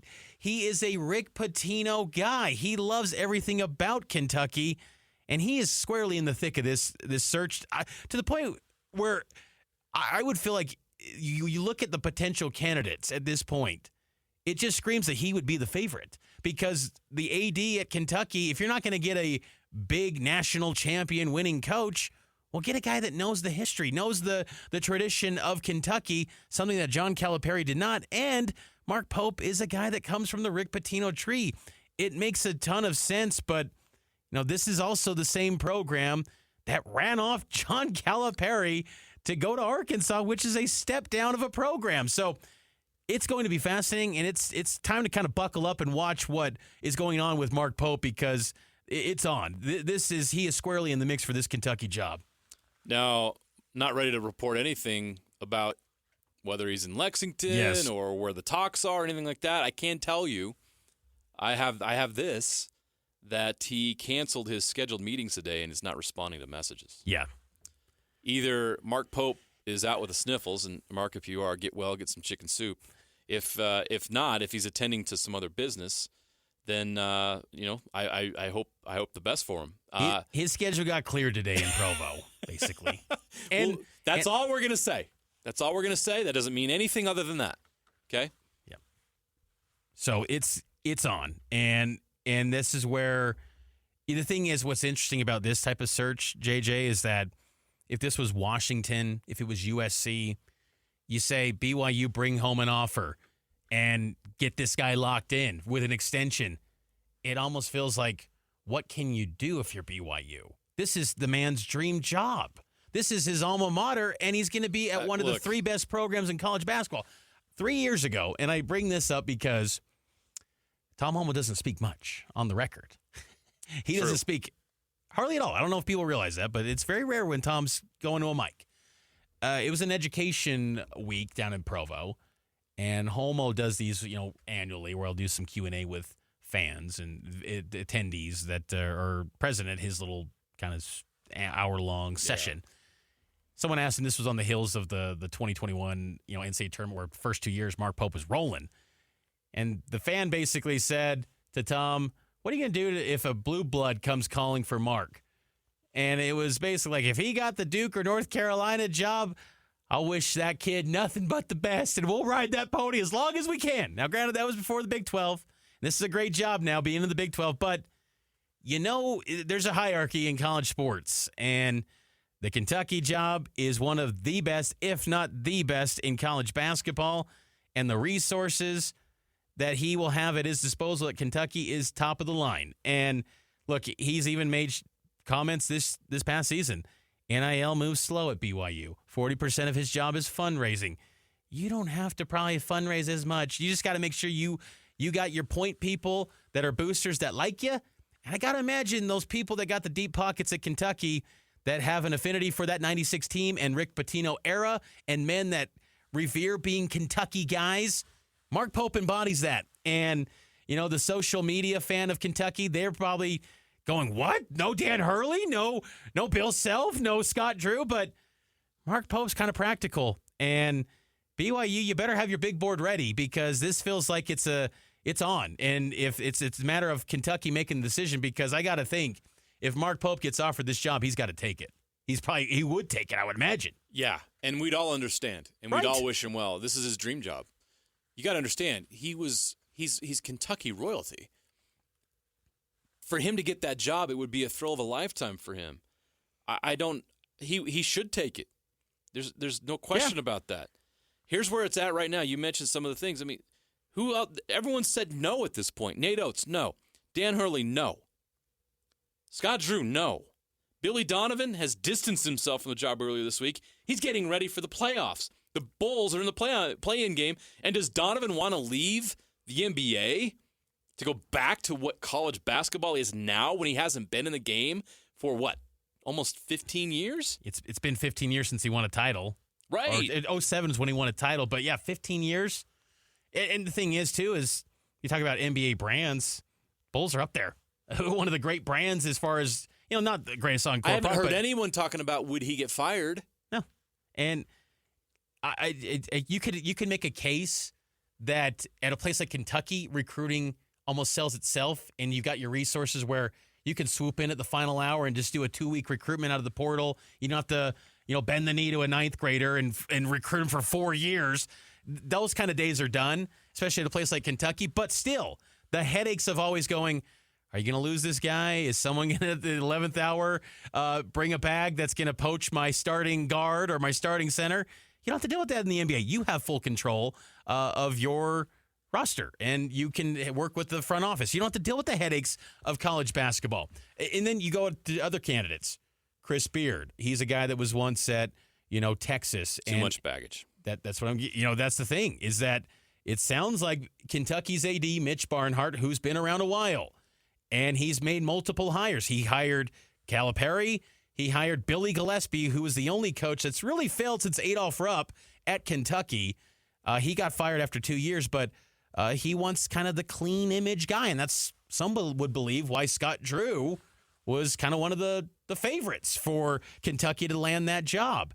And, Mark Pope, the thing is he did a fantastic job at BYU, and you pair it all up and you break it all down, he is the best candidate for the job. And we have seen a shift. It's crazy to think we've got to a point in college sports where the Alabama basketball coach wouldn't want the Kentucky job. But if you've got the alignment in these schools where you have the president on board with your vision, the AD on board with your vision, and then maybe more importantly, the boosters and the NIL resources, why leave? And at a place like Bama, where you reach the Final Four and you still have low expectations, stay there. Kentucky is a desirable job probably for some, and those some include probably Mark Pope, because he played there and he understands how big of a deal it is. And Mark Pope, the thing about him, and I've always said this on our shows and just throughout the time covering him, I've covered him every step of the way since he got the job, and pretty much darn near every game that he's been at BYU, that guy wants to be at the biggest stages. Like, he's never looked at BYU basketball as they can't reach a Final Four. Like, even though I think we all agree they've got a little bit of a ceiling, even in the Big 12. But he's always kind of wanted to be like, I want to be at the biggest stages of this sport and operate like this is a big-time job. And because of that, he's led BYU to 3 seasons where they're top 25 team. I mean, 4 different years in the first 5 where they've been at some point in the top 25. Pope's done an outstanding job at BYU, but again, he operates in a world where he's been around Larry Bird, George Karl, Rick Pitino. He knows the highest stages of basketball, and that's what he's always been looking for and achieving. And he's never been a BYU lifer. The man didn't play here. He doesn't have this connection where it's like, I'm just going to be here no matter what. No, he wants to be at the biggest stages, and there's no bigger stage than Kentucky. And the pressures of that job will be so immense. And man, good luck to him if he does get that job, because you lose, it could be ugly after 1 year. But he wants that challenge, and I think very few want that challenge. And man, it's on. Like, he is definitely in the mix for this job. Let me throw out some more names that could be considered now that those that we mentioned are not interested. Auburn's Bruce Pearl. Yep. He's at Auburn, but he's 64. Yeah. I just don't know he fits the timeline that they're looking for there. Also, he hasn't advanced out of the first weekend of the NCAA tournament since 2019. So I'm not sure that there's a lot of momentum for that in Lexington. How about Xavier's Sean Miller? Obviously had a great run at Arizona, but a controversial run. He went just 16 and 18 last year, Xavier. You think that's going to get the Kentucky fan base excited? And my personal experience, he's kind of a jerk. Yeah. I don't think he's somebody that's going to really – I think that people in Lexington and in Kentucky Nation want an ambassador. They want somebody – Calipari used to be that. You could see the last 3 or 4 years, like the burnout on Calipari. Like, he was ready for a change. They want that guy. And you know what? Mark Pope is ready to be that and can be that. He wants to be out front in center, especially at his alma mater. I think he would embrace that. Some of these other guys won't. TJ Otzelberger, incredible get. If Kentucky got TJ Otzelberger, that would be a home run hire. Here's the problem.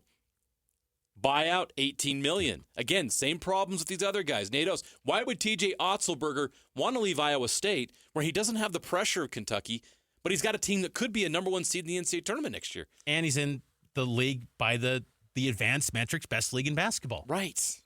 And you got lower expectations than, say, a Kentucky who, again, the voice of Big Blue Nation ran off Calipari. The AD didn't fire him. He gave a vote of confidence because of the fans' just disdain for him losing to Oakland, for him losing to St. Peter's. And look, rightfully so.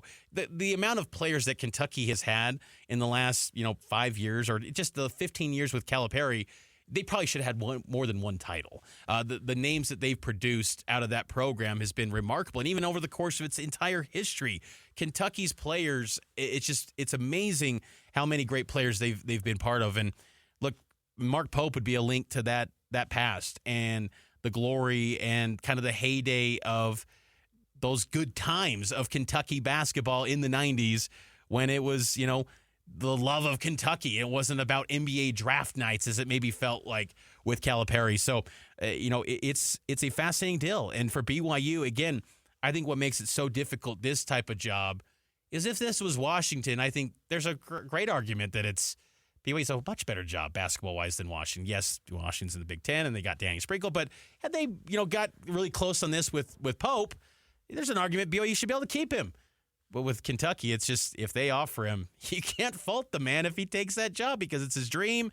And what do you do if you're BYU? That's Kentucky. I mean, that is college basketball royalty, and that is the bluest of blue, as John Calipari said. I mean, that is a great tradition-rich program that brings 22,000. And Pope's talked about this before about how, when he played at Kentucky, he was always amazed at how they would travel to every road game. BYU's different where they travel, but a lot of it's based in the towns they're playing in. Whereas Big Blue Nation, they travel with the team, whatever city they're in, whether it's Maui and it's L.A. or wherever, they're going to be there. And basketball is the king of that school. And I think that's something that matters to Pope too is, BYU basketball as good as it's been. And you could say that, honestly, since the years of Jimmer, the last 15 years, BYU basketball has been a maybe better product than BYU football, but still BYU football always takes the center stage. Like, it's always the king at BYU.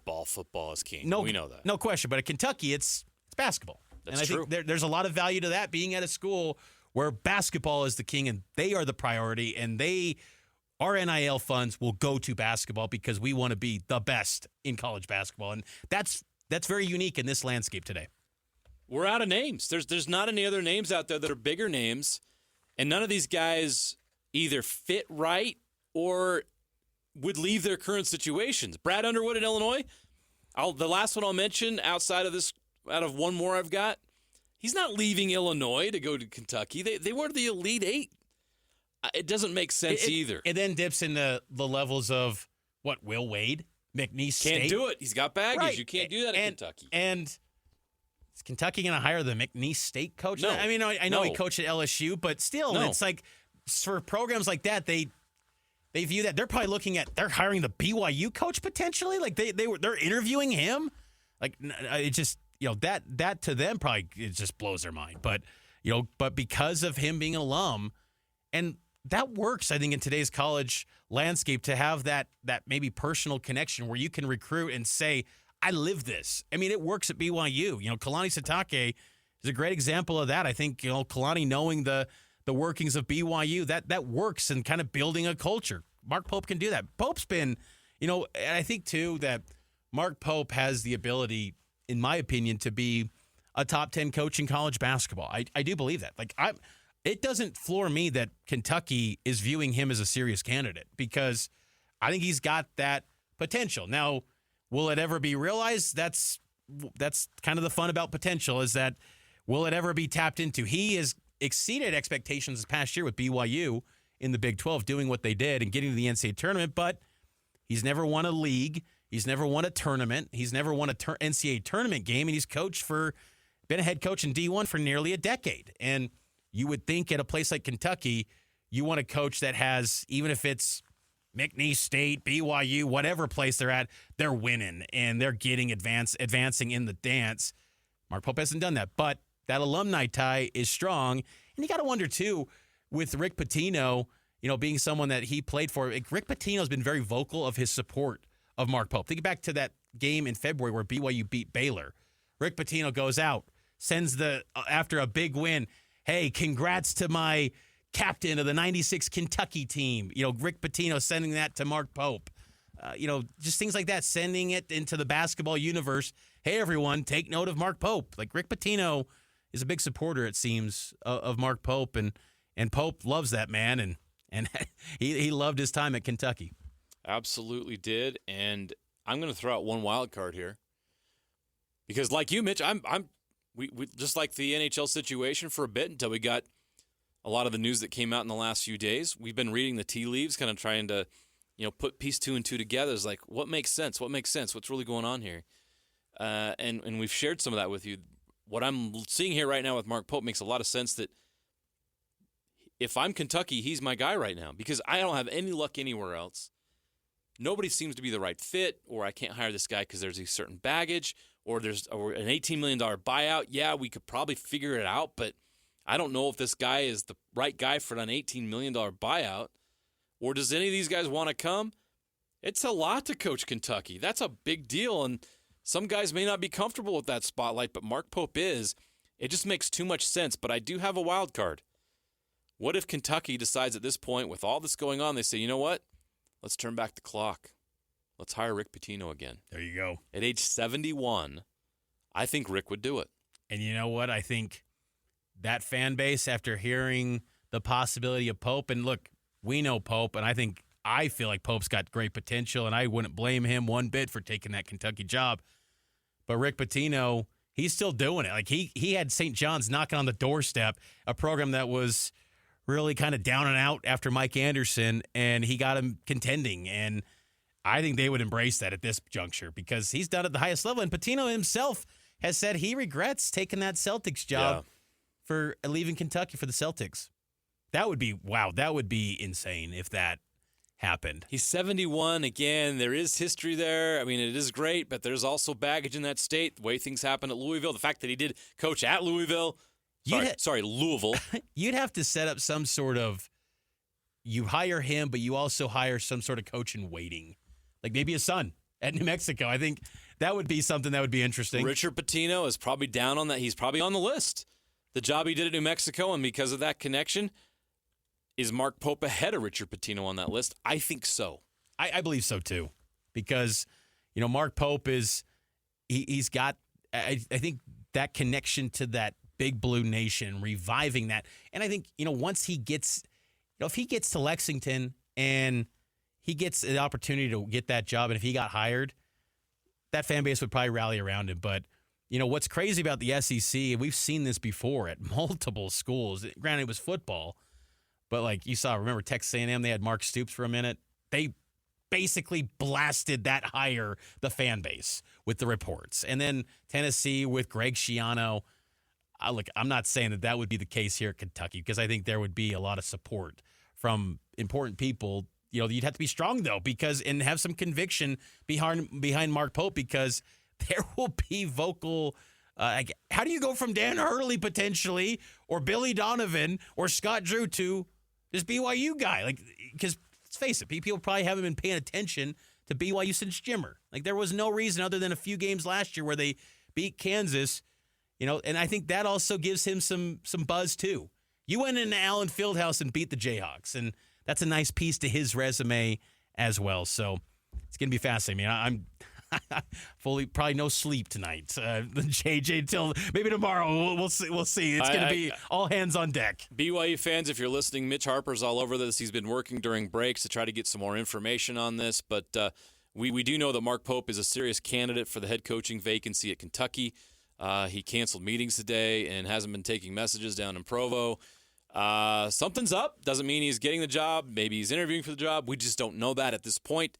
We can report those two things. That John Rothstein was mentioned it today on Twitter, according to his sources, that BYU's Mark Pope is a candidate for the head coaching vacancy in Kentucky. And as I can tell you, we've heard that he did clear his day today. So whatever that means, we will wait and see. Doesn't mean he's getting the job. Doesn't mean he's leaving. Doesn't mean any of that.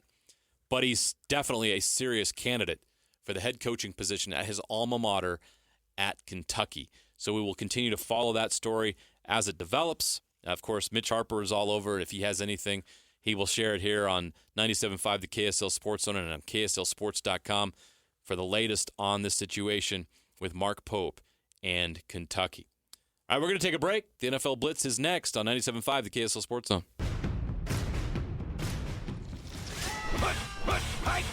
All the latest news and notes from the league and the locals in the NFL. JJ and Alex bring you the NFL Blitz on 97.5, the KSL Sports Zone.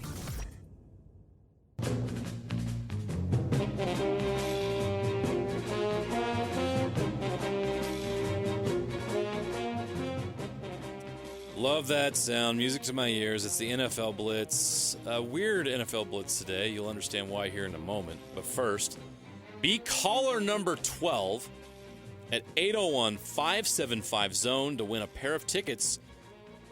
These are good. Real Salt Lake versus the Columbus Crew on April 13th at America First Field.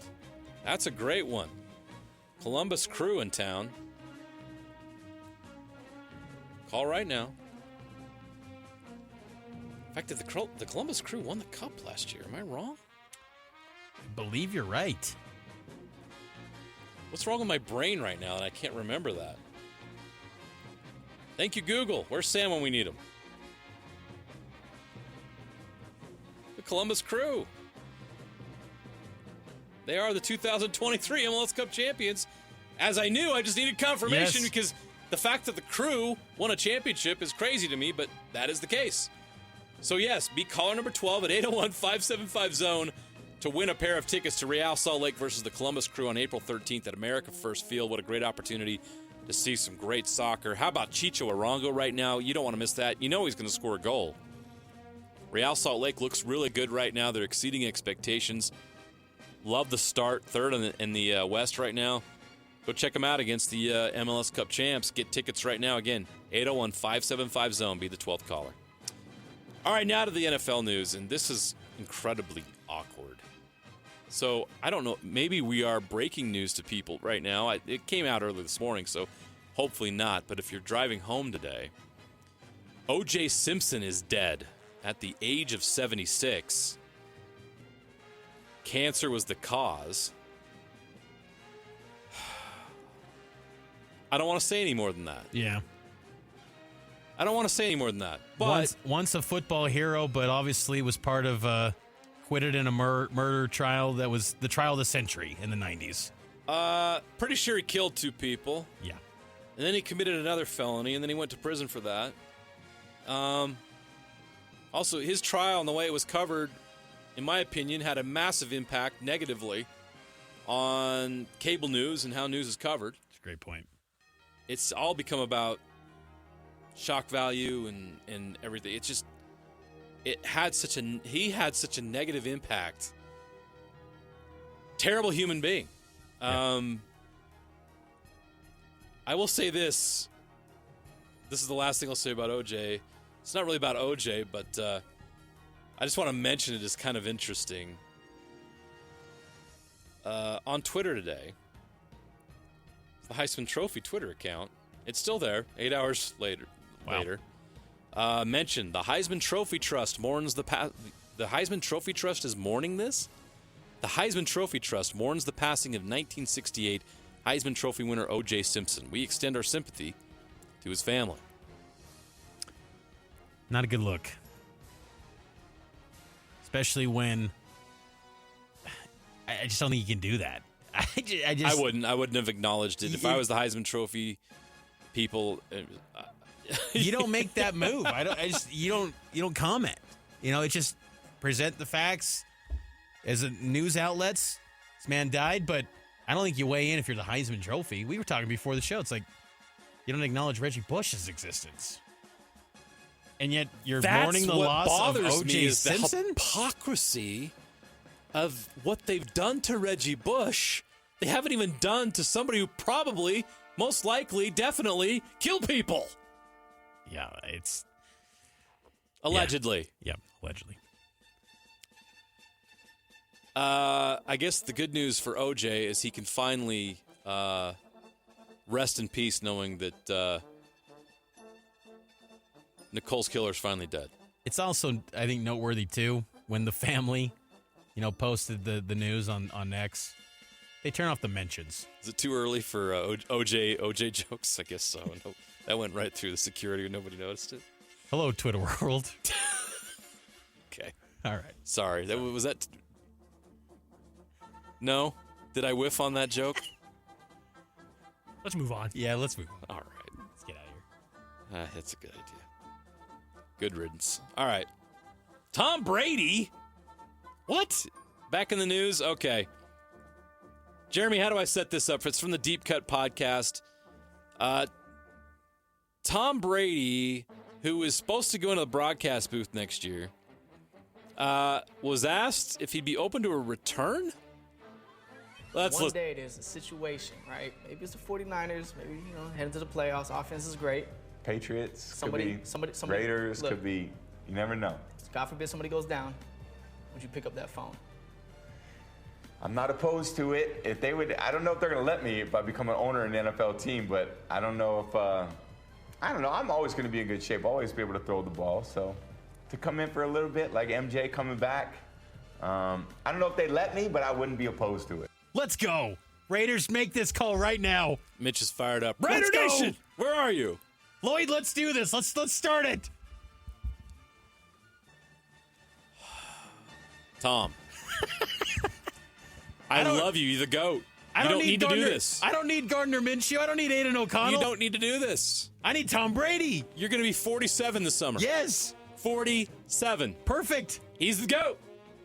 But you don't need to do this. He's still got 25. He's got 3,000 yards in him. What am I saying? As a Broncos fan, I love this. Do it, Tom. Do it. Come on now. Look, if anybody could pull it off, it's Tom Brady, but he's 47 and he hasn't played for 2 years. Do retired players ever not think they still got something left? I mean, No. I think they all do. And they all feel like they got something left a little bit in the tank. Mitch, I'm 46, and in my mind, I still think I can dunk a basketball and bench press 300 pounds. I can't. Yeah. But I still think I can. Maybe I've just always accepted that there's just limitations to me, and maybe that I can't wrap my mind around being just an elite athlete. So, but I admire the people that do believe they could do it at whatever age.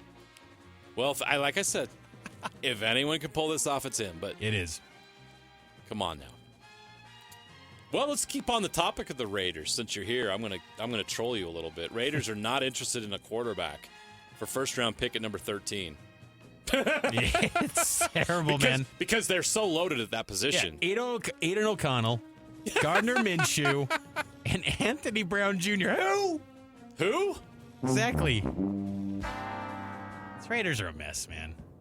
You can shake up the front office. You can shake up the head coach.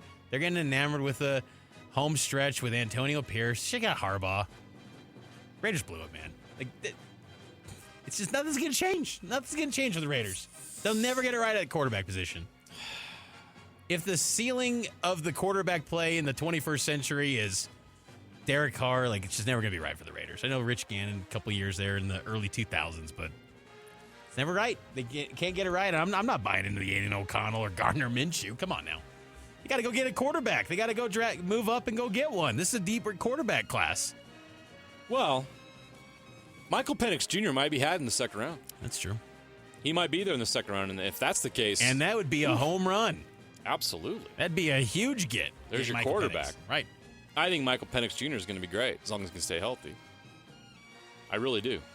I think he's going to be better than some of these other first-round guys that are considered ahead of him. And some of the guys that are already in the league starting games last year. Look, some of the names that were being trotted out as starters, I couldn't believe it. I'd make more fun of the Raiders, Mitch, but I'm a Broncos fan, and Jarrett Stidham's going to be the starting quarterback of the Broncos next year. And it's like, well, that's what happens when you've got almost $40 million of dead cap money. Because I almost said a bad word. But it was worth it, though. They had to make that move. They messed it up 2 years ago. It's the 2020s. Like, we haven't learned our lesson. Like, you didn't even learn anything from the Herschel Walker debacle back in the late 80s. You don't. This is the NFL. There's 11 guys on it. I don't care how good the quarterback is. There's a reason why you can't get more than a 6th-round pick a year later for Justin Fields. Just picks are valuable. You don't trade all your picks and go in on a guy that's 35 and washed. Yeah. Oh, well. Draft's coming up. We're going to continue to break it down here on JJ and Alex, 97.5 the KSL Sports Zone, right here on the NFL Blitz, every Monday through Friday, 5:30 p.m., right here on the Zone. We got to take a break. When we come back, it's the Jazz Daily. We got a Jazz game tonight, the last home game of the regular season right here on 97.5 the KSL Sports Zone. We'll be right back after this. You know what's coming. Your daily deep dive into everything Utah Jazz. It's time! All season long and even in the offseason. It's Jazz Daily with JJ and Alex on your exclusive home of Utah Jazz basketball. 97.5, the KSL Sports Zone.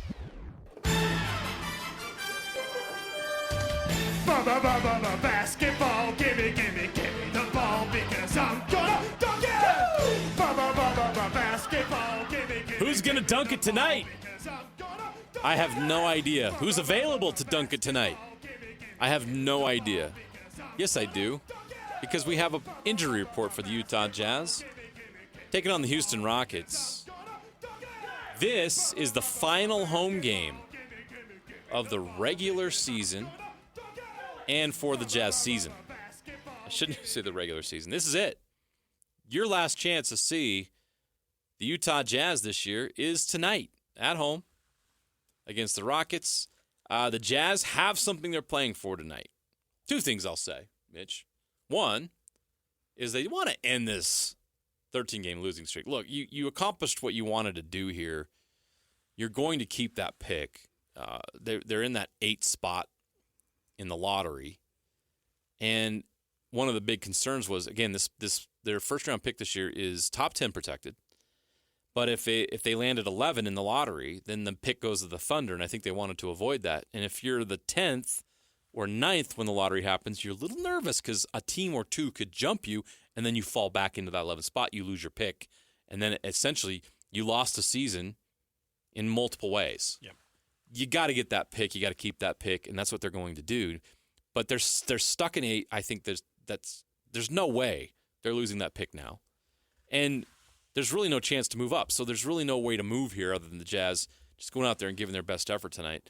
They're not going to run out the following players, and I don't have a Houston Rockets injury report, so I don't have that yet.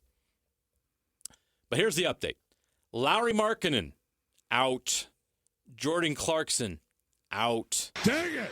John Collins out, Colin Sexton out, Dang it! Chris Dunn out, Walker Kessler out. So you will not see those players tonight.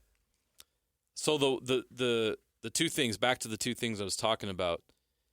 Win the game tonight, end the streak. I'm tired of the losing streak. It's a weird losing streak because we know if they really, really wanted to trot out Lowry and everybody, they would end it.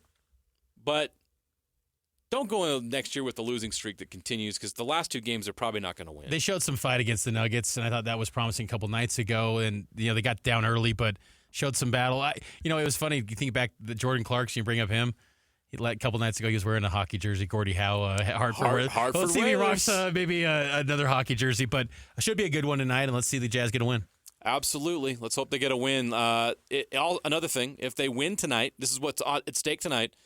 If they win tonight, they go 21-20 on the year at home, which would be a winning record at home. That's a good point. The last time they did not have a home winning record was 2013-14 when they went 16-25 in that bad year where they end up getting Dante Exum in the lottery the next season. So let's end that. Jazz hopefully will get a win in their home finale.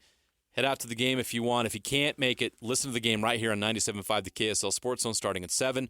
Join Jake Scott and the coach Tim Lacombe at 6 in about 5 minutes right here on 97.5 the KSL Sports Zone.